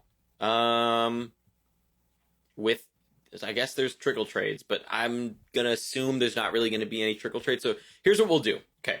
So the trade deadline has passed. I'm going to stay on for about 30 more minutes here as we keep talking. Now, what I want to do is I want to go through pretty much every trade, share with your friends, tell people that we're going to do this. Also throw the video or the live stream a like if you haven't yet. what I want to do is I want to go through every single one of these trades, and if you missed it, I want to give you what's the fantasy take on all these trades, all the trades that have happened, and go over all of that, and give you what the take is, who would you take over, that kind of thing. So I'll do that in about 5 minutes here. I'll try to answer some questions, and then after that, we can go over all the trades, fantasy relevant ones at least, and I'll try to tell you, what's the take on Nemesnikov, what's the take on Pajo, that kind of thing, so that everyone knows what's happening. So no goalies for Carolina. So let's also talk. So let's do that while we're waiting to go over all these other trades. Let's talk about the Carolina situation. So Carolina actually has. I've talked about this a lot because people seem to forget that Carolina has actually a very good goalie depth system. They don't want to acquire a goaltender because you don't have to share with your friends if they're all in your league. I get that. I mean, it helps us, but I get it. It's okay. I would be the same way, to be honest. So the thing with Carolina is they actually have a pretty good goalie system, and the reason they never traded for a goaltender, they've always gone for like Mrazek or other. You can just do like that's. Oh, did I lose audio again? No, the clock. Well, we're gonna try to fix this.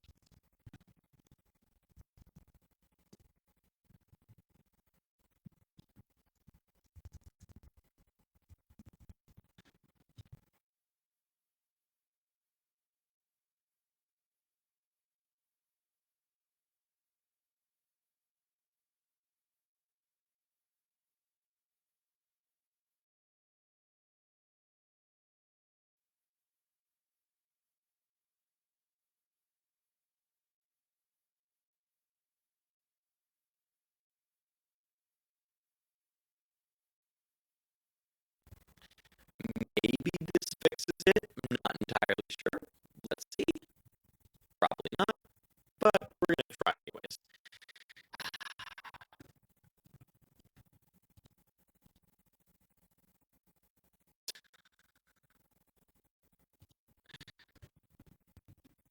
Maybe I'm pretty day. I don't know if it's fixed, but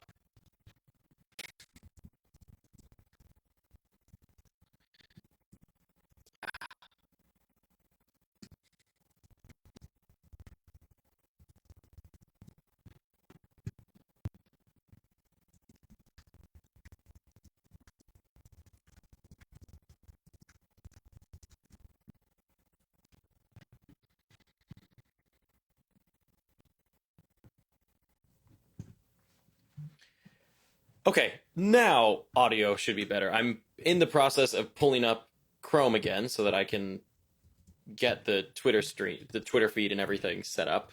So I will do that in a second. But anyways, yeah, I don't know what my computer's been doing. I guess it probably stole some of my White Claw and decided to be all kind of all weird. So I don't know what it was doing there. So hopefully it's better now.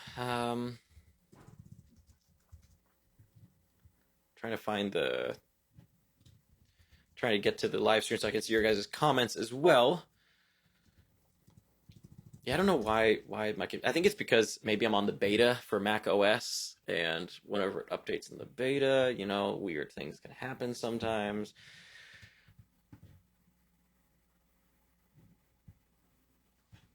Okay, here we go. So now we are good. Okay, so continuing the talk. So anyways, so yeah, I had to reboot my computer. I am back.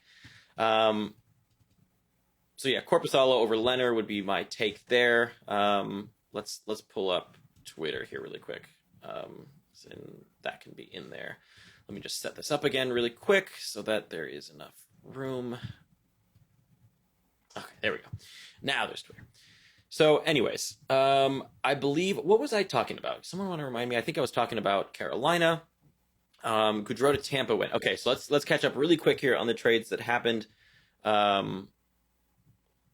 Sammy V is worth IR unless you have like a Tarasenko or something on IR, then that's worth it. So, I was talking about Carolina during the auto tune. Oh, with the goaltenders. Yes. Okay, I'll get to that really quick. Let me make sure I didn't miss any big trades. Obviously, Gaudreau to Tampa. Not really worth it. He's kind of like Coleman. He probably pairs with Coleman really well for a shutdown line. So I like that a lot. Dallas Stars are done for the day. Doesn't seem like anything else. Chicago gets a second and a prospect for Leonard. That's a pretty good one. Drop Olmark for Vatanen. Yes, I would drop Olmark for Vatanen. Now Risto's happy to be there. Okay. Sure. I don't believe that for a second. Don't believe it for a second.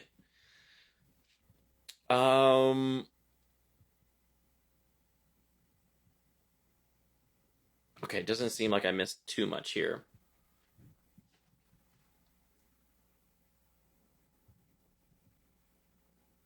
No trades for the Caps anymore. Everything looks like we're good. Drop Ronick for Vatanen.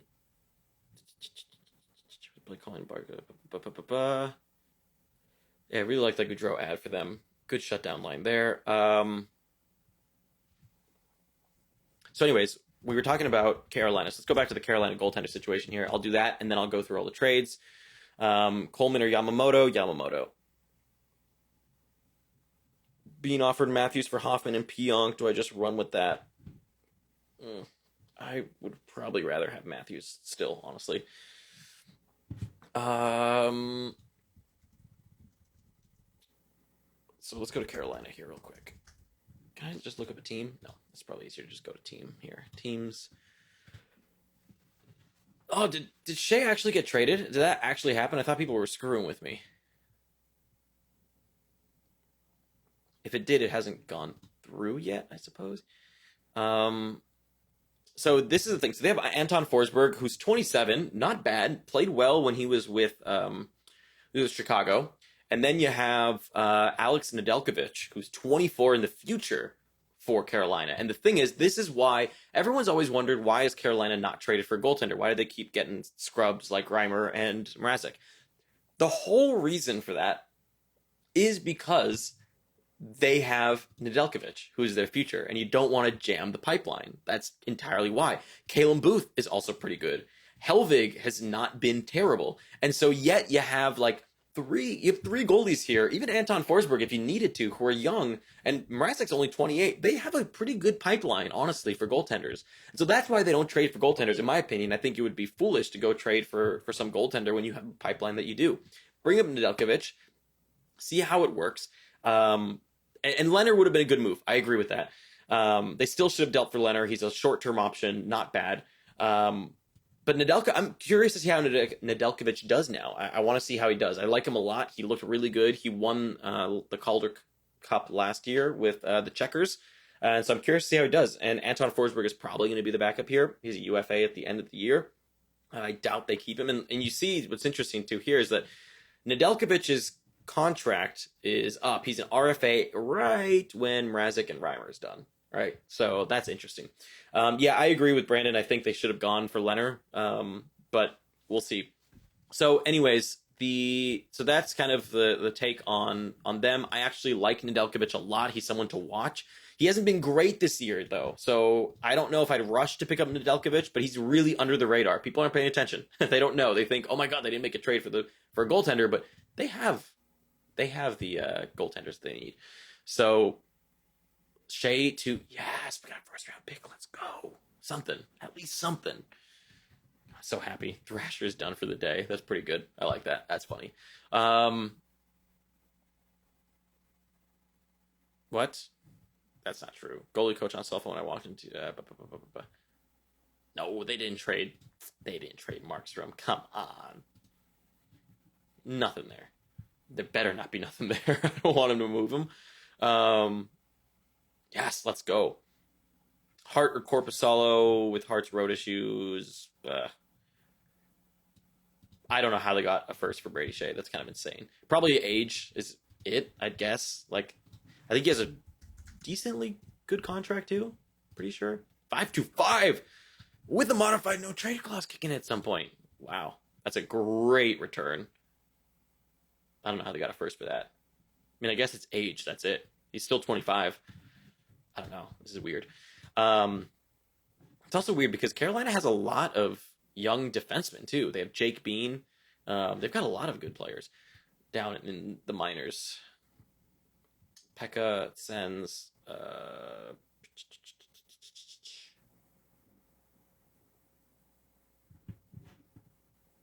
wow, Shayna broke it. Congrats to her. Trocheck is not worth keeping.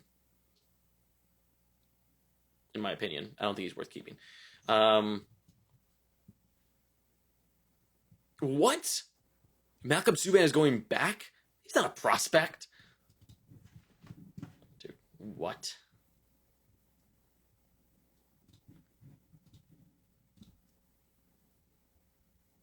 I think Stahl moves down to third line and becomes a shutdown line. That's my opinion, Brandon. Shea apparently has not been firmly announced because it's in the queue pending other trades that need to be approved. I just want to look up this Markstrom thing because apparently... Okay, so Markstrom mispracticed with a maintenance day. That's why. Okay, so apparently there's nothing to the Markstrom thing.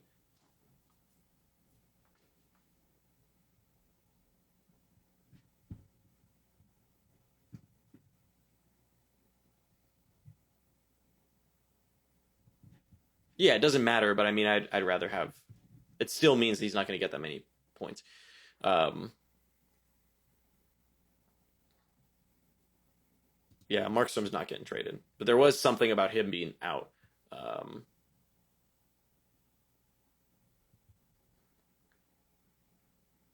Finally, Gustafson is confirmed to have been traded to Calgary.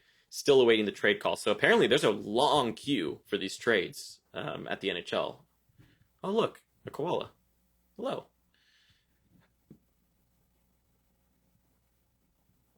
Nothing else. Okay, so I guess that's probably just about it. I don't think so Brandon might have missed my take on Tro. My take on Trocheck is that he is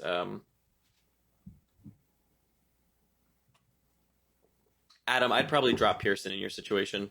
I would just play Toffoli, JT, and Edler and drop Pearson. I mean, even Edler is a maybe, but I would drop Pearson for sure and just have 3 at most. You don't want to have 4 from the same team. 4 is bad news Bears. Bad news Bears. Bernstein Bears. Wow, that's how you spell Bernstein? Why did they make it so difficult on people? Baby makes 5. I'm going to start using these as reactions. I'm going to turn them into reaction memes. The Bernstein Bears and the truth. Oh, we're going to use this when we drop truth bombs. We can use this one when we kill players. Say I'm sorry. Oops. Yeah, we're gonna use this one when we kill players. No, I don't care about Crawford. Crawford sucks. Oh, we're gonna use this when people trash players we like. Oh, this is me when we're hoping for players. Oh wow, there are a lot of good reaction memes in here. How have the Bernstein Bears not turned into a meme? I mean, look at this. The rowdy crowd. I mean, this is obviously Ryan Reeves and Evander Kane. Like, come on.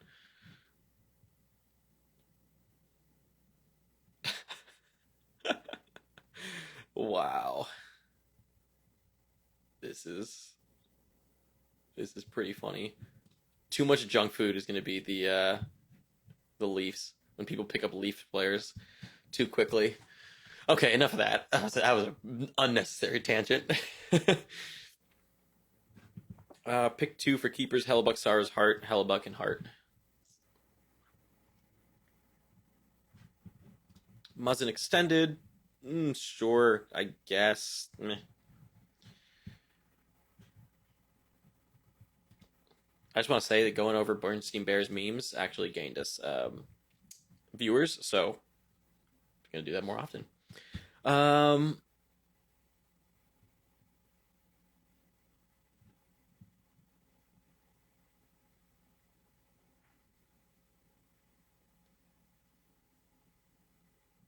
don't think there's anything else. Let's see.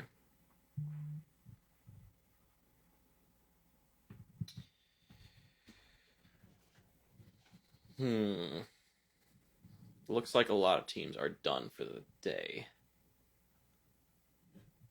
Oh, Lindblom is optimistic. Hell yeah, that's awesome. It's good news all around. All around. Good news for Lindblom. Doesn't mean a yes, though. Okay, so I think here's what we'll do. Let's go through the trades that happened, talk about what's their impact on fantasy. Oh, hello, Bernstein Bears. Let's go to the trade deadline tracker and see how up to date it is. How up to date is it? Apparently, Juice is the last one that got approved, and so that's kind of where everybody is kind of stuck there because of that. Victor obviously started watching. That's Brandon's kid, for those that don't know. Very cute. He's an angel. Will Vasi Francouz Halak get 30 starts combined? Rest of season? Yes. Absolutely, I think. Ekane and Landy, both solid keepers for next season? Yes.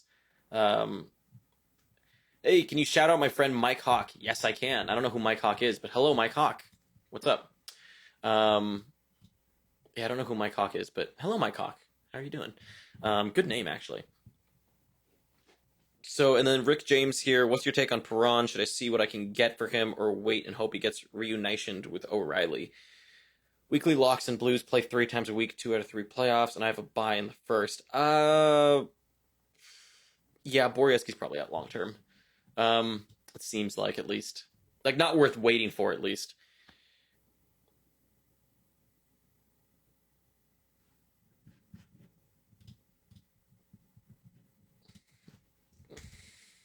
Oh God, is there something that I need to know?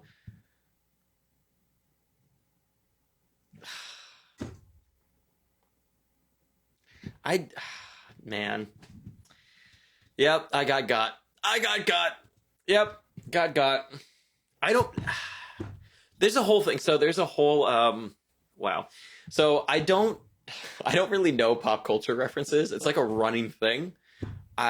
There's a Twitter handle when we were at our old job. There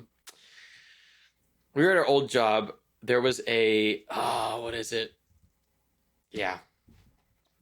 There was a whole thing. Yep. So there was a whole thing.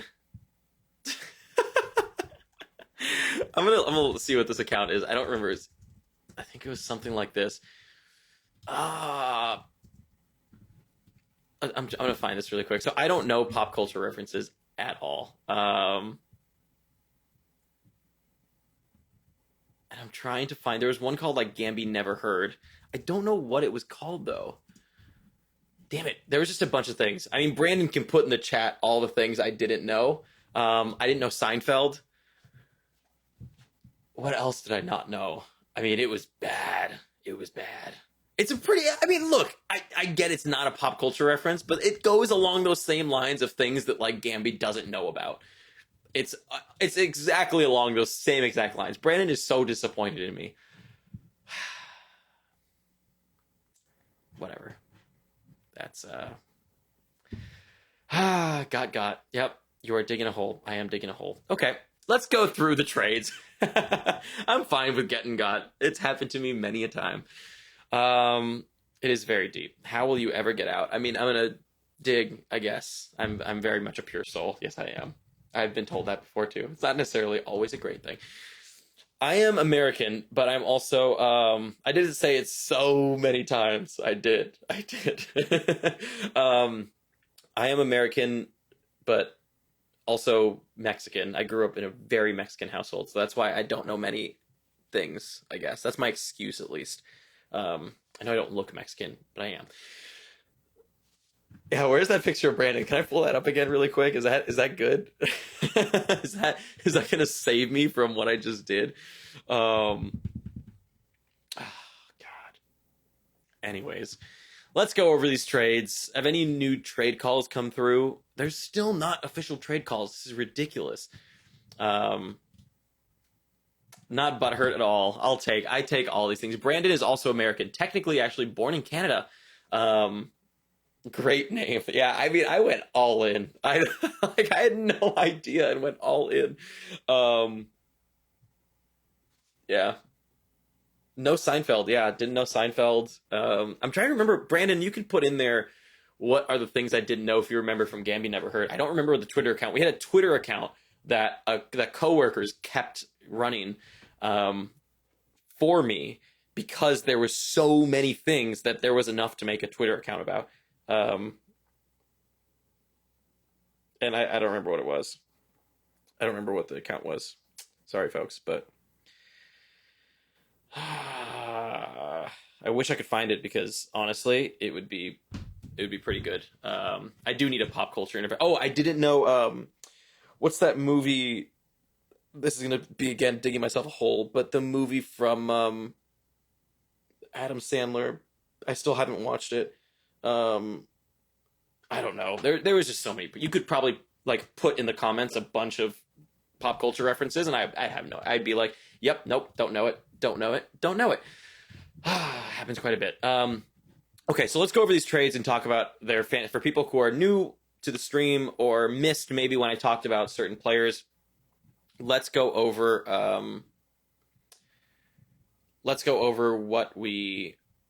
what has happened and how we think about throw mom. I don't know that. No. Yeah, they're gonna have a great shutdown line. Tampa is with Goudreau and Coleman. I think that's a great banger line that's gonna cause people a lot of trouble in the playoffs. So let's scroll down here and talk about quickly. So the first one here from February 19th. This was a while ago, but a lot of people are starting to pick him up. Is Alec Martinez. A lot of people are picking him up from the Vegas Golden Knights. I don't buy it. I know he has points, but his shooting percentage has been insane. The 2 games where he scored a goal, he only had 1 shot on goal. So shooting at an insane rate. Of course, only got 2 shots on goal in the game he didn't score in. And on top of that, he's getting less than 20 minutes a game. I never in fantasy touch a defenseman that's getting less than 20 minutes a game. It's just not a thing I like. The only exception I make is for very high-powered offensive rookies that are maybe coming up in the league and getting very offensive deployments, such as Quinn Hughes, for example, last year got very low minutes when he came into the league at first, but it was all offensive minutes. That's the only time I'll touch a defenseman that's getting less than 20 minutes a game. Another good example is Sandin, who doesn't really get that offensive of minutes as I'd like. But if he were getting closer to like the 18, 19, 20s and getting very offensive minutes, then sure, I'd take a gamble. But otherwise, no. Martinez is putting up solid block peripherals. His hits and shots are okay. They're not great. His shots, not great. Devon Tays is getting offensive deployment. That's literally what I'm talking about. Like, literally, Devon Tays is what I'm talking about with rookies is who I like when they're getting offensive deployment. That's what I'll gamble on. Otherwise, I don't like players who get less than 20.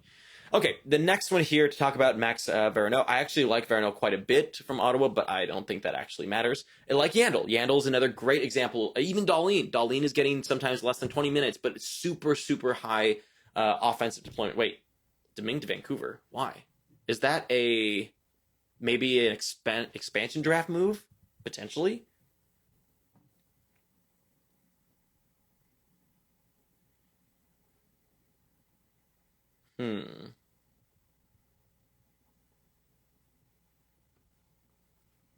I'm just checking to make sure that I didn't miss anything here because it doesn't look.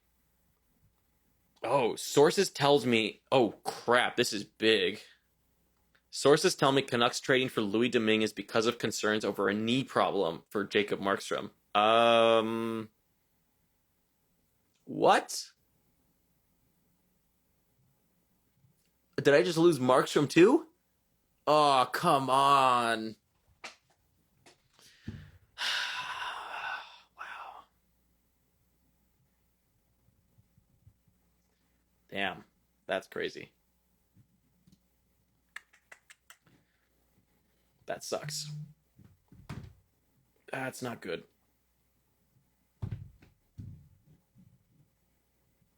I mean, it looks pretty real. Jesus.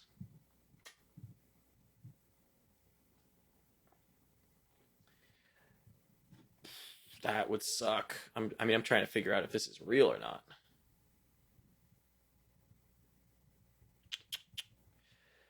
Well, that's going to be something to watch. Wow.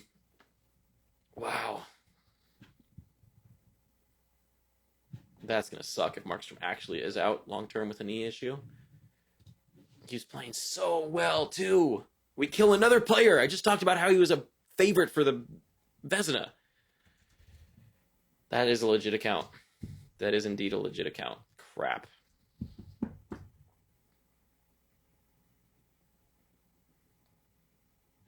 mean, Sean. Nope. That is wrong. They're actually looking for... God, that sucks. That really sucks. Yeah, Zane McIntyre going the other way. I mean, Jesus. Yeah, Cam Robinson read this as Jacob Markstrom being injured and the team not interested in running Demko DiPietro down the stretch. Jesus, that sucks. Wow. And he was absent. They called it just a maintenance day. Although he did just have an MRI on his knee, apparently. I mean, I know this isn't a real count, but I mean, if he did, then... could just be a depth move, and maybe they're worried. You know, what could be is that maybe Markstrom, they're worried about potentially it being bad, but they're just not sure yet if it actually is going to be bad or not.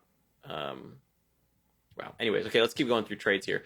So the next trade that's actually relevant is the Kasha trade. So obviously Kasha goes to the Bruins. He's pretty much DeBrusque in my opinion. We've talked about this. I'm not rushing to pick up Kasha. He's not super high on my list either. I think I would rather... Okay, so let's talk about... So that's Kasha. He's pretty much DeBrusque, second line, second power play. Not serious. Yeah, I wouldn't worry too much about Kasha. I wouldn't rush to grab him either. If he somehow gets top line or on top power play, then that's pretty much it. Otherwise, meh. The other one here, Cody Eakin, Vegas Golden Knights, nothing there. So talking about the Demko situation, I would rather have Georgiev over Demko. Demko's just not been good since... I would definitely not touch Domingue. Never. But as far as like Demko, he's been terrible all season. I'd hold, obviously, but this is not good. Yeah, I'd rather have like Georgiev. I'd rather have Francouz. I'd rather have... man, there's a few people that I'd rather have. Yeah, Francouz is a good one. Georgiev is a good one to have over Demko. Yeah, there's some other people that I wouldn't rather have Leonard over Demko if Demko is actually going to be majority starter. Kasha is also injury prone. That's a good point too. So I don't know. I'm not rushing to pick up Demko post what happened as a replacement. Also like Saros, for example. Saros is a good option as well.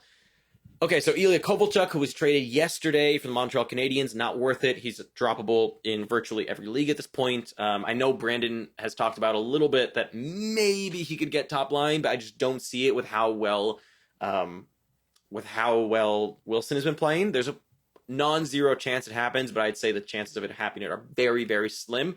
And so to me, Kovalchuk is worth a drop in virtually every league, and I'd rather have a lot of players over Kovalchuk at this point.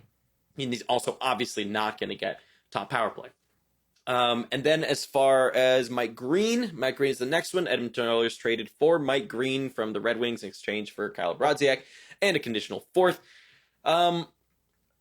A lot of people are rushing to grab him. People are very excited about Mike Green, and I don't think he gets top power play. I think he's going to be second power play and a pretty crap 5-on-5 deployment. He couldn't even get top power play in in Detroit. Well, how is he going to get it over Darnell Nurse in Edmonton? I don't know. Maybe he gets a shot, but I don't think he actually impacts it as much, and I don't think he actually gets in on the power play points as much. If we look at the system that they run in Edmonton, for the most part, it ends up being the forwards that get the points, not the defensemen. Even when Klefbom is there, he doesn't get that many power play points. Darnell Nurse, not that many power play points. Caleb Jones, when he got a little bit of time there, not that many power play points. And so for that reason, I think even if he does go up there, not that huge. So I'm not rushing to grab Mike Green like everybody else is. I get that there's that upside and the chance, but I just don't think it's that big of a deal. The next one here is Vladislav Nemestikov. They changed it. It was Vladimir at first, and yeah, I don't know why they put Vladimir Nemestikov. So Vladislav Nemestikov is going to Colorado. So a few things I've said on him. One, I think he could get top line. while Burakovsky is out. Now, of course, if Burakovsky is going to be out long-term, I like Nemesnikov a hell of a lot more. If Nemesnikov is not out long-term, or sorry, if Burakovsky's not out long-term, then Nemesnikov probably is second or third liner. Now, the thing is, like I said earlier as well, Colorado was not necessarily looking to get somebody because Burakovsky was out. They were looking for wingers before Burakovsky was even out. And so this was already in the works. There was already thoughts about, okay, we need to get a winger to get some depth. And so Vladislav Nemesnikov fits that quite well. And this was going to happen regardless as far as them getting a winger. So this isn't like all of a sudden, oh my God, Nemesnikov needs to get that top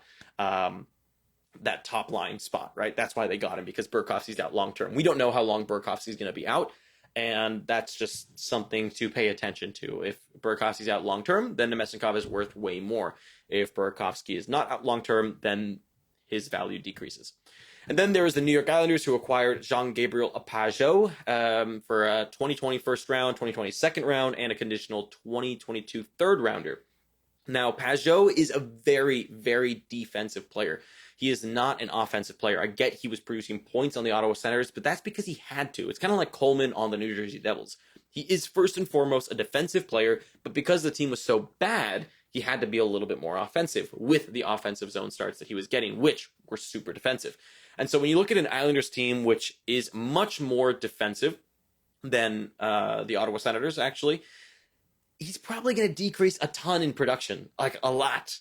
And he's probably going to be a third line shutdown guy, similar very much in what happened to Coleman. Coleman went from this kind of offensive, maybe production style to now he's going to be more of a shutdown, a very specialized role. And that's what I see Pajo doing. I think he's going to be more of like a third line guy, very specialized. And maybe Brandon, who's sometimes in the chat, if he's in there, he can explain a little bit more on what he thinks for Pajo. But in my opinion, Pajo is going to be a super defensive guy. Points are going to fall off. If you can trade him, I would. I don't see him really taking over either second line, and obviously not first line over Barzal. He's not going to be, I don't think he gets any power play time, to be honest. I think he's primarily going to be a PK guy who fits in perfectly to Trotz's system. So I think he's a great real-life ad, not a great fantasy ad, in my opinion. Then the Colorado Avalanche acquired goaltender Michael Hutchinson from the Maple Leafs for Calle Rosen. I like Calle Rosen a lot. I think at this point he's kind of like a mix of a bust plus some potential there. So I like that for the Maple Leafs, for Michael Hutchinson, who's really just nothing. But if anything, this makes me think that the Grubauer injury is worse than we thought. And so Francouz becomes a really, really good option rest of season. So I would absolutely be trying to grab Francouz. I think he's a great option to have, and Colorado has a great schedule for the playoffs. And so it's worth an ad. Francouz is probably one of my favorite pickups. Korpisalo is one of my favorites going forward. Francouz is one of my favorites. Georgiev is one of my favorites in net. There's a lot of goaltender options. A lot of them now are getting starts. There's a lot of injuries and whatnot. And so there's a lot of chances out there for pickups. It really just comes down to who you think is going to be the longer term starter and who has better players. I think, for example, I like the system that Columbus plays, which is why Korpisalo is one of my favorites, and I actually picked him up and I'm holding on to. Francouz has a pretty good team in front of him for wins more than anything, and now they've gotten deeper, which means that they should be getting some more wins. So I like and Francouz, for his own accord, has been playing really well. So I like Francouz quite a bit. And this trade makes me think that Grubauer is going to be out a little bit longer term, so you can feel more comfortable now picking up Francouz. The Nate Thompson trade doesn't matter. Flyers, Derek Grant, doesn't matter. Patrick Marleau to the Pittsburgh Penguins. So Patrick Marleau, to me, is a third or fourth line guy on the Penguins. Could he get top line? Sure. But this is a good time, too, to talk about with Patrick Marleau and everyone else that was acquired for the Pittsburgh Penguins. The thing with the Pittsburgh Penguins right now is they added a lot of depth players. So right now, Dominic Simone is playing on that top line with Crosby. But the thing is, when you acquire as many players as the Pens did, it means you have no idea where anybody's going to go. Who could play top line instead of Simone? Well, it could be Simone. It could be Connor Sherry. It could be Evan Rodriguez. Or it could be Patrick Marleau. It literally could be any of those people could end up being on the top line. And none of them are getting top power play. So the only thing you're betting on with any of these guys ends up being that top line with Crosby. That's the only thing you want, right? Is who plays with Crosby. That's the only thing you're looking for. And it could be any of those. And I'll get to the Trocheck trade. Don't worry. We're going kind of in order here. We're kind of going in order from bottom to top in a way. So just talking about Patrick Marleau here first. So the thing with Patrick Marleau and anybody that the Pens just traded for, looking at Connor Sherry, looking at also, yeah, so someone had just mentioned our Discord. If you haven't joined our Discord, has like 1,500 plus fantasy hockey people. If you go to the description of the video, or if someone wants to post an invite link, you can, completely free. Bunch of people in there that all the time talk fantasy hockey. It's pretty awesome. I would argue it's one of the best places to talk fantasy hockey out there in general at this point. So anyways, yeah, with the Pens, I wouldn't rush to pick up anybody. None of them are getting top power play, and you don't know who's going to get top line with Crosby at the moment. They all could play different. It's really, really difficult. So that's my take kind of on Patrick Marleau. And then we look at the Buffalo Sabres acquiring Wayne Simmonds from Jersey. Wayne Simmonds could get top power play, but if he does get top power play, he's going to occupy that net front spot. And so that means I don't think the Kadri spot, right, the thing that he does in Colorado, means he's not going to get in on many points. But on top of that, it means more than anything, a lot of people were wondering, does it affect, for example, Victor Olofsson? I don't think it affects Victor Olofsson at all. He's not going to get that top line spot. But if anything, he actually helps, I think, with Olofsson because he's going to be a much better net front presence than what they have right now. And so if anything, it actually makes Olofsson's life a little bit easier because he might get better screens. So that's something to pay attention to. But either way, I don't think Wayne Simmonds is worth really grabbing. And I also don't think he affects Olofsson or anybody else. I don't think it really shakes anything up for the Buffalo Sabres top line, who are really the only people worth owning at this point. And then the big one here, of course, is the Edmonton Oilers, who acquired Andreas Athanasiou. Athanasiou has been picked up over like 8,000, 9,000 times on Yahoo already. A lot of people, obviously, look. Oh, did I miss Trocheck? I did. My bad. I'll go over Trocheck in a second. Apologies on that. I'll go back to Trocheck just in a sec here. Let's do Athanasiou, then I'll go to Trocheck. So Athanasiou, here's the thing. There was a really damning tweet that talked about how he doesn't learn, he doesn't listen. Also, very nice of you all to leave the likes at 69. Very, very cheeky. So the thing with Athanasiou is he's not going to get top power play. He's going to be top line for now with McDavid, but I'm assuming they're going to give him a pretty short leash. Apparently, he's not that great of a teammate, doesn't listen, doesn't take advice, not very coachable, apparently, and that's not going to fly, I think, in Edmonton. I don't think it's going to fly anywhere, and I think it doesn't fly in the sense that you just don't get a lot of leeway when you act like that. And they have people that have so someone just actually said that I met Athanasiou's brother and he had a terrible personality. If he's anything like his brother, I could understand those rumors. So yeah, I mean, look, the thing is, like, if he's like that, I wouldn't be surprised if there's just a short leash on that top line, and that's the only thing Athanasiou is worth. And even then, if you look at a guy like Zucker, right? Zucker went and played with Crosby, who honestly, playing with Crosby is very much like playing with McDavid. I'd argue McDavid is better, but not so obscenely better that it changes things. So when you look at a guy like Zucker, sure, he's playing with Crosby, he's still a 55 to 60 point guy. He hasn't changed his range. He's still that player. And so when you look at a guy like Athanasiou, to me, Athanasiou is still the same guy. He's a 55 to 60 point player at best, 50 to 55 points if he doesn't achieve. And that's if he's playing with McDavid on the top line. If he gets moved off of that, not that worth it. So that's the thing. And the thing with Athanasiou is not that he was upset, is that he didn't listen. Apparently, coaches tried to tell him, don't go through players, don't go for the highlight reels, that kind of thing, go around players, and he just wouldn't do it. And so it's more, I think, a coachability thing than him being like angry or having like a bad attitude just because he's on Detroit. I think it seems more like it was a coachability issue, which is not great. So that's one thing to pay attention to, of course. So that's kind of my take on Athanasiou. Is I'm personally going to be cautious because the same as Zucker, he's a 55, 60 point guy. That's a streamer. That's what a streamer is. He's not going to have a shot at top power play. So don't really care too much. I'd rather have Yamamoto still. I'd still rather have Yamamoto on what is the best 5-on-5 line for the Edmonton Oilers, and potential at maybe top power play over Chason. Why Chason is still there, I don't know. Probably playing that net front spot. Okay, so now let's go back to the Trocheck trade. I missed you. People were right. I did miss that. So So Carolina acquired Vincent Trocheck in exchange for Haula, Walmark, and Chase Prisky, and a guy I can't pronounce. So Chase Prisky's a good prospect, but let's talk first about the Florida side. Haula and Walmark, not really relevant. I don't see Haula really getting any better than he was on Carolina. I also don't really see Walmark getting any better. I would pretty much be that.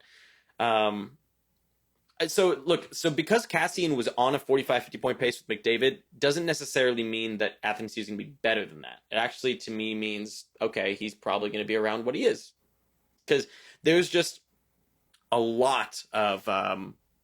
there's still just a limit on how many points you can get in on, right? Athanasiou still is going to be limited to how much he gets in. So, I don't know. We'll see. I just think that I'm going to hold my horses here on Athanasiou. I'm not going to be tooting the horn. So anyways, Trocheck. So like I said, Haula, I don't see too much improvement there. I don't think we're going to see a crazy improvement from Haula. As for Trocheck, I think he is what he is. I think his situation virtually gets exactly the same, but with less goals. The Florida Panthers are one of the highest scoring teams in the league. There's a lot of goals to get in on. And so what Trocheck was doing is kind of who he is. We may see the same shots on goal, if not a little bit better, just because Carolina also controls play a lot and gets a lot of shots on net. And so he might have more opportunities for shots. And then, oh, hello, dog. So the thing with, sorry, my dog is just freaking out. Bandit, get over here. Maybe I can put him on the stream at some point here. He might want to be on the camera. So Trocheck to me is the same thing. He's still going to be second line, second power play guy, probably doesn't get top power play. And for that reason, he's literally who he was, if not a little bit worse. Just because Carolina is not as high powered of an offensive team as Florida is, in the sense that they don't need to just go crazy. Also, good note on Burakovsky that it's just an illness. So again, Nemesnikov to me is not a surefire top line guy. So Trocheck, not as hyped. I think he is, if he was worth it to you on the Florida Panthers, he'll be worth it to you on the Carolina Hurricanes. That's pretty much how it works to me. Let me see. Who else did I miss anybody? Is there anything?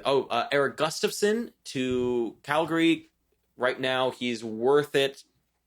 He's worth it while Giordano's out. While Giordano's out, I like Gustafson, but as soon as Giordano comes back, Gustafson will be going back to the second power play, in my opinion. I don't think he's going to keep top power play when he comes back. So that's pretty much it with Gustafson. Probably worth a look right now while Giordano's out, but as soon as Giordano comes back, not worth it. And then there's also Robin Leonard, who just went to the Vegas Golden Knights. I still think Fleury gets majority starts there. Fleury it'll probably be more of like a 60-40, 70-30 split in favor of Fleury. What this does do, though, is that it allows Fleury to rest. That's huge for him. It's huge to allow Fleury to rest. So that's kind of my take on it. It's big for Fleury. I think Fleury actually gets better as a result of this. His averages at least get better. And then as far as Leonard goes, I just don't think he gets as many starts as you'd think. But I still like Leonard a lot. I would rather have Korpisalo, Georgiev, Saros maybe, Francouz for sure, all over Leonard. So that would kind of be my thing. And then Gaudreau is the other one. Gaudreau is the other one that I did not cover. You're right on that. So the thing, and let's talk about Vatanen as well. I did miss a few. Sorry about that. So Gaudreau to me is a depth forward now with Coleman. I wouldn't be surprised if Coleman and Gaudreau play on the same line, to be honest, and play a hard-hitting shutdown role. That would be my expectation for Gaudreau. They did give up a first, but they're just all in at this point. And they didn't have to do it with Coleman. So that's pretty awesome. Or did they give a first for Coleman? I don't remember, actually. Where is this? I don't remember what that return was. Maybe it was. I don't remember. It's quite a bit back, wasn't it? Did I miss it? Nope, right here. Oh, they did give a first round in 2020 or 21. Cool. So that did not. And why did I kill Igor? I'm very sorry. I didn't mean to kill Igor. My bad. So Gaudreau to me, depth player, along with Coleman. Probably same line. And then if we talk about Vatanen, I love Vatanen. I think Vatanen will be top power play in Carolina once he's healthy, and he must be close. Otherwise, there's no way that they would trade for that. So that's kind of my take. So I think he's worth the IR plus pickup spot if you have one.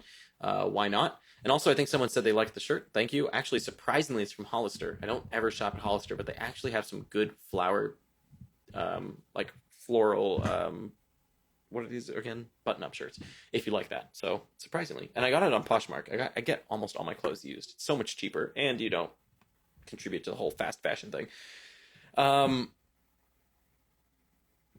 Okay, so the other thing to talk about now is Markstrom, obviously. I don't think, let me know if I missed a trade anywhere here. I don't think I missed any to talk about. I went over a bunch of trades. Let's talk about Markstrom and that injury. So if Markstrom is out, I don't really like Demko. I don't think Demko's just been bad. He's been really bad. I don't trust him.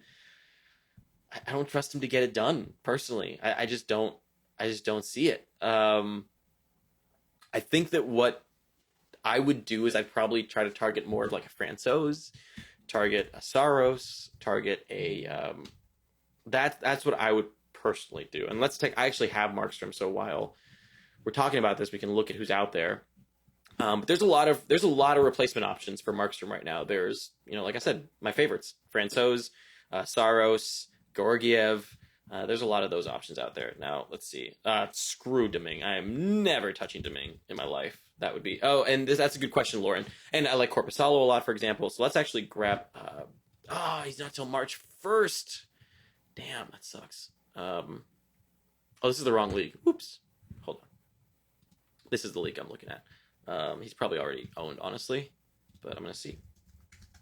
I can't believe someone dropped Barzell. He is available. Oh my God, I'm grabbing him. Go, go, go, go, go. Quick. I mean, I can drop Markstrom at this point. Boom, we got the goaltender. I'm carrying 6 goaltenders right now. I need to drop some people. Oops. Anyway, so Samsonov. I think Samsonov will get not majority starts rest of the season, maybe split, but I do like him quite a bit, at least from an averages standpoint. So Samsonov, he had this long stretch where he didn't start. Hope he got the win. I think that's going to continue. I just don't think Samsonov's going to get majority starts. He's actually been pretty bad here for a stretch. So I don't like him compared to I like Korpisalo, Francouz way more than Samsonov. And then I think I might like Leonard over Samsonov now. So I think my order, Lauren, there would be Korpisalo, Francouz, Korpisalo, Leonard, Samsonov, in my opinion. And the reason I put Francouz over Korpisalo right now is just because we know Francouz is the starter. We don't know where Korpisalo is going to end up. So let me actually figure out this situation now because I have a lot of goaltenders. Wow, and I just used one of my 4 ads on a goaltender. That is a problem. I'm only going to be dropping goaltenders here. Wow. So Georgiev is a good pickup because I'm probably losing Markstrom now here for the season.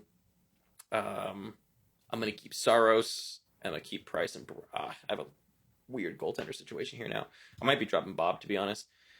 It's definitely real. So I guess if he has a torn meniscus, he's probably out for the season. I can probably just drop him. Let's see.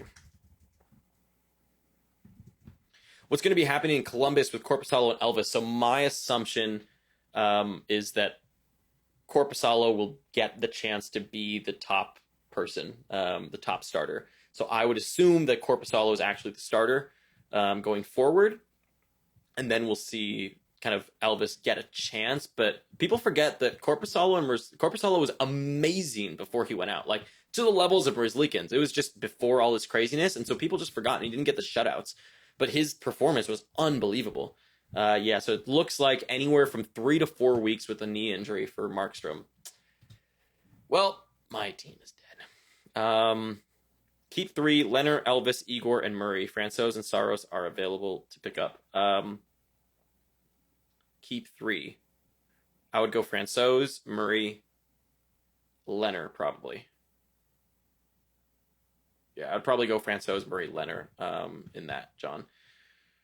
Any players that got traded worth adding in bangers leagues? Yeah, I would actually. I kind of like Coleman, or if you're looking for is banger league stuff. I do like potentially Coleman or Goudreau. Goudreau is interesting now because he's going to be that shutdown role.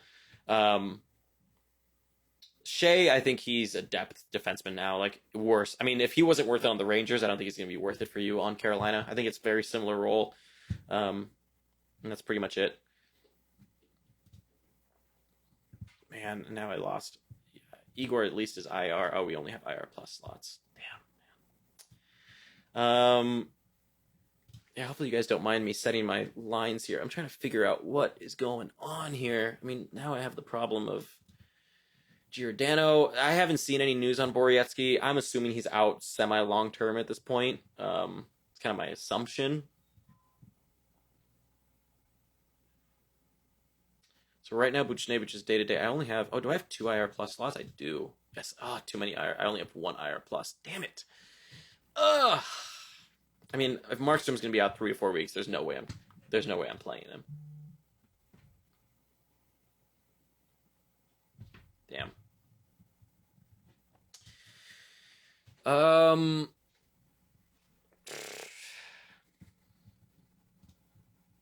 Buchnevich. I mean, I probably need to drop Markstrom at this point. I just don't know who to pick up here. Let's see who's out there. So I'm obviously going to try to grab Barzell, which I think now I'm going to need to drop somebody for.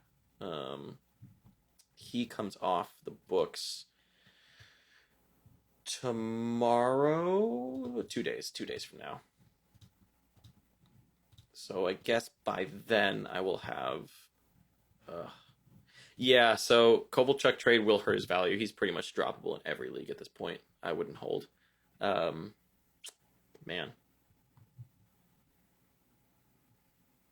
So many things out there. I really don't like a lot of these people that are available right now. I'm going to have to take a look at this after the show.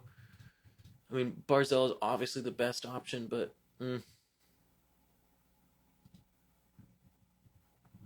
Dropped Kovalchuk for Francouz. Now, you made a good move. I'm close to dropping Bob, to be honest. But now with Markstrom out, I don't have that upside. So, I'm going to end up keeping all my roster. So if we take a look at my goaltenders tomorrow, so I'll end up keeping Georgiev. Play him here. I'll end up dropping Markstrom. I'll end up dropping Smith. But then I'm left with 4 goaltenders. I mean, I'm playing an easy team. I'm playing a hard team this week and then an easy team the week after. I'm trying to solidify my bye. So I may need to drop Bob, but I don't know if I want to give him up to somebody for free. Ah, man. Yeah. Mike Smith actually has been really good, too. He's an interesting option going forward if he keeps playing like this. And Edmonton has such a good playoff schedule. Who do you like the best? Merzlikins, Leonard. I have Fleury. Francouz, Demko, Murray. I have Jarry. And how long of term? Wow. There's a lot of goaltenders. I really like the Fleury-Leonard duo now. And I really like the Murray-Jarry duo. I think those would be my favorites. How long of term? All of them. I mean, if you go with duos, I like pretty long term. I like all of those goalies. I don't like Demko, though. I like everyone but Demko in that list, and all of them for long term, honestly. Damn, this team is in shambles right now. Then this other team, I mean, at least I have... I'm so lucky I picked up Saros and Korpisalo, because if I hadn't done that, I'd be absolutely screwed at the moment. I think I only have 2 IR plus slots here. Yeah, I do. Damn.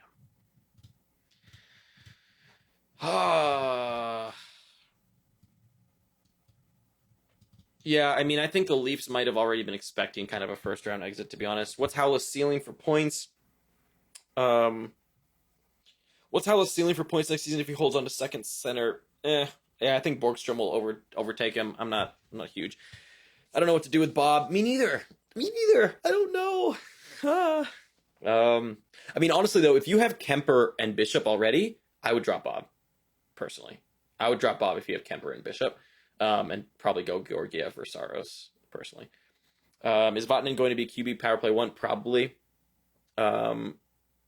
I think Korpisalo will be better than Merzlikins.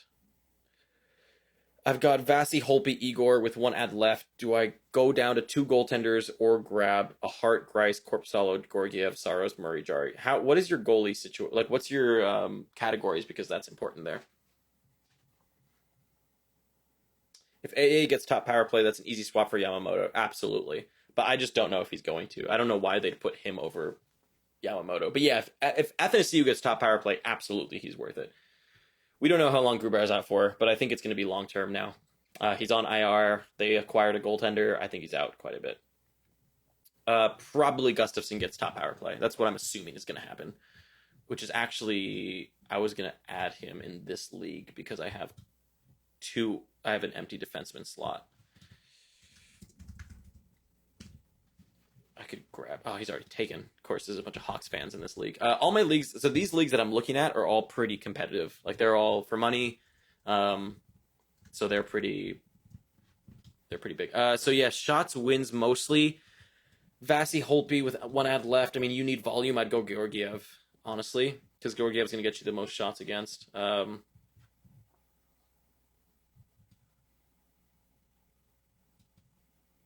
Yeah, I like the move of I like Bob over Blackwood for sure. I know Blackwood's been unbelievable, but I think Bob has a bit of a better ceiling than Blackwood. I think I'm going to stay on here for 10 more minutes, and then I'm going to sign off because we've been going at this 2 hours and 45 minutes. What a trade deadline stream! Look at that. Had a few cutouts, but that's okay. A few audio remixes, but that's fine. Yeah, I need to sit down and do my leagues because this is a problem. I don't think Mike Green sees power play 1 in Edmonton. I think he sees power play 2 at best. Wow, that's crazy. I mean, if they knew this, why didn't they go in on Leonard? That's crazy.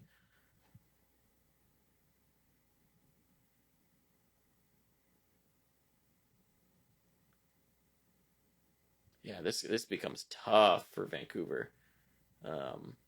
I'm curious to see what Demko does. I mean, if Demko strings together a few good games, I would really like Demko long term. But, thank you guys for tuning in. This was really fun. This was the first time we've ever done a live trade deadline stream, and it was tons of fun. I want to do more streams as we get closer to playoffs because I know people have a lot of questions, and we'll have. I know people are going to have a lot of questions. There's going to be a lot of things that come up over the playoffs. Obviously, a lot of injuries have happened, and so I want to make sure to get to everybody's. Questions.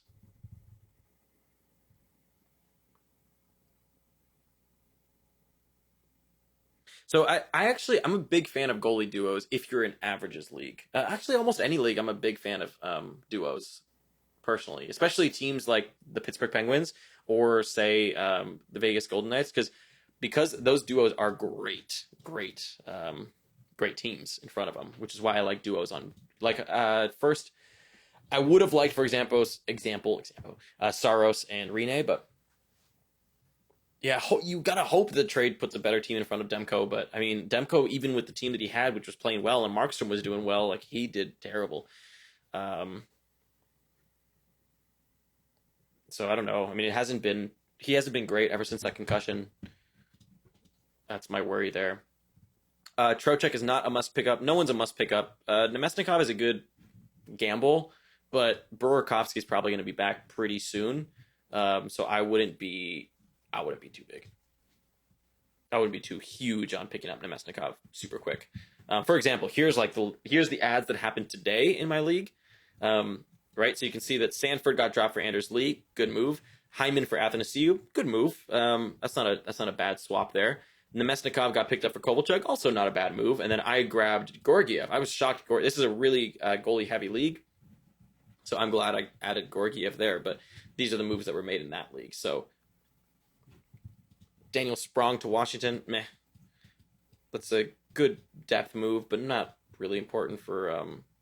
I think duos might... I really wish... I genuinely wish that you could do team goaltenders. Like how you do team defense in football. I really wish you could do what's it called, team goaltenders in hockey. That'd be so much fun, amazing. We'll have to think about adding that, or talk to people and see if maybe a site will be down to add that one day. So yeah, Borietzky's not even close to skating. That's a good call out. I like Harrison to an IR spot. He could be big in that last week. From Knuckle, have Saros for Askovic. Do I drop Saros for Halak? Yeah, I would drop Saros for Halak personally. Would you drop Bob for Saros? I don't know. Right, I would have said yes last week, but now it doesn't sound great. Is the audio all screwed? If the audio is screwed, I'm calling it a day. So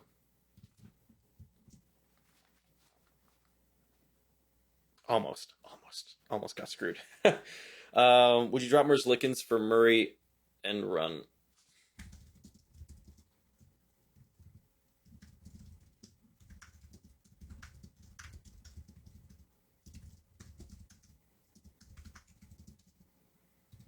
Intermittent. That's weird. I wonder why it's choppy. I don't know why it keeps doing this. Anyways.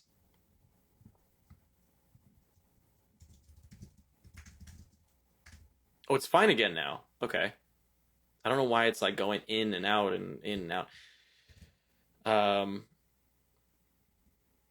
So anyways, yeah. I would drop. Would you drop Merzlikins for Murray and run with Fleury, Leonard, and Jari Murray duos? Yes, I would. Strome or Olofsson? Are we talking Ryan Strome or Victor or Ryan Strome or Dylan? I mean, we're obviously talking Ryan Strome. I'd go Olofsson personally. Although it's close. It's close. But I think Olofsson has more safety in his position than Ryan Strome does.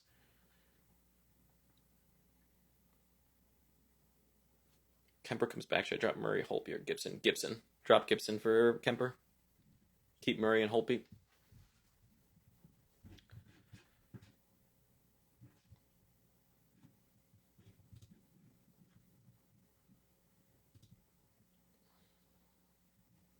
Yeah, I'd go Olofsson. Horvat for William Karlsson. Yeah, I'd do that. Man, look at this. Look at this race for first place in this league for a bye. This is insane. Luckily, I got 11th and 12th. People were asking how competitive these leagues are. Luckily, I have I play the 11th and 12th place team, and this is how close this race is right now. 208 points for me, 204 fourth place. That is insanely close. That's crazy. I would trade Markstrom for Point. I mean, at this point, though, I wouldn't trade an injured guy unless like they know what they're doing. I think that's in bad faith, but what the hell do you do with Evander Kane rest of season? If you don't have Pims, I would move off of him or something, because it's just, I don't think he's going to be that worth it rest of season, unless you count Pims. If you count Pims, then sure, but if you don't, Daniel Sprong to Washington. Interesting. Nick Cousins to Vegas. So these are the moves that happen here. I'm glad I picked up Igor Shesterkin in this league.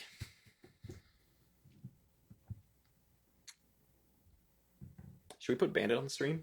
You're gonna be able to see my bed, which is a mess over there today. But let me grab Bandit. You can say hi to him.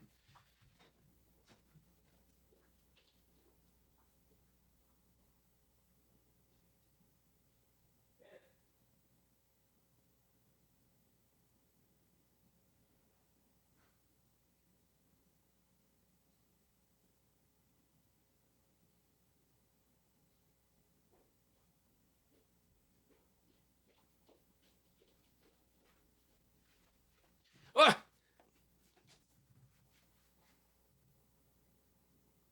Hello, Bandit. Do you have anything to say? No? You don't have anything to say? Oh! Okay. Well, there's the pup. The last 5 minutes, you get a pup. This is Bandit, if none of you have met him before. Some of you have. Okay. Not a huge fan of being picked up. He's kind of anxious dog. If you have Toffoli, Miller, and Pettersson all on the same team, what should I do? And Edler. Ooh, that's a lot of players. I don't know if your trade deadline passed already. If your trade deadline did not pass, I'd probably try to move one. I'd probably drop Edler for someone. Move off of Edler and just keep Miller, Toffoli, and Pettersson. That'd probably be my move.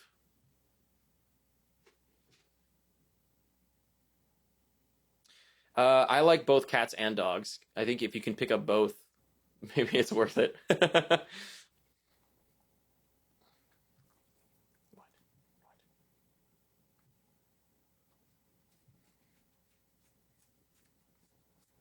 Yep, I need to make quite a few moves.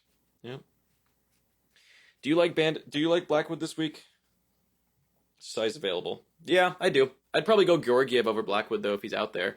Um, Georgiev is definitely one of my favorite pickups at this point now. But again, like I said, there's a lot of really good options. Oh. What breed is he? He's a Husky mix. I'm not sure with what. He's either mixed with Pomeranian or Australian Shepherd. Not quite sure which one of the two he is. PIMs are penalty minutes. That's what PIMs means.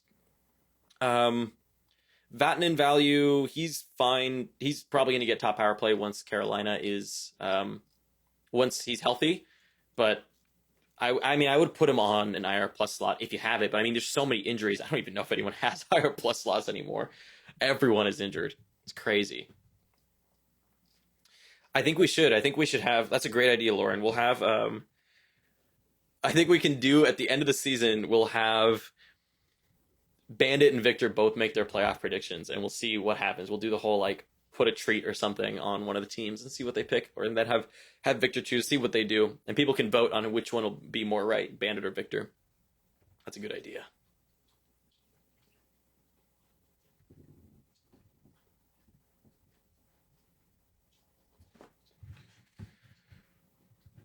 Okay, well, folks, I appreciate we've been doing this now 2 hours and 50 something minutes.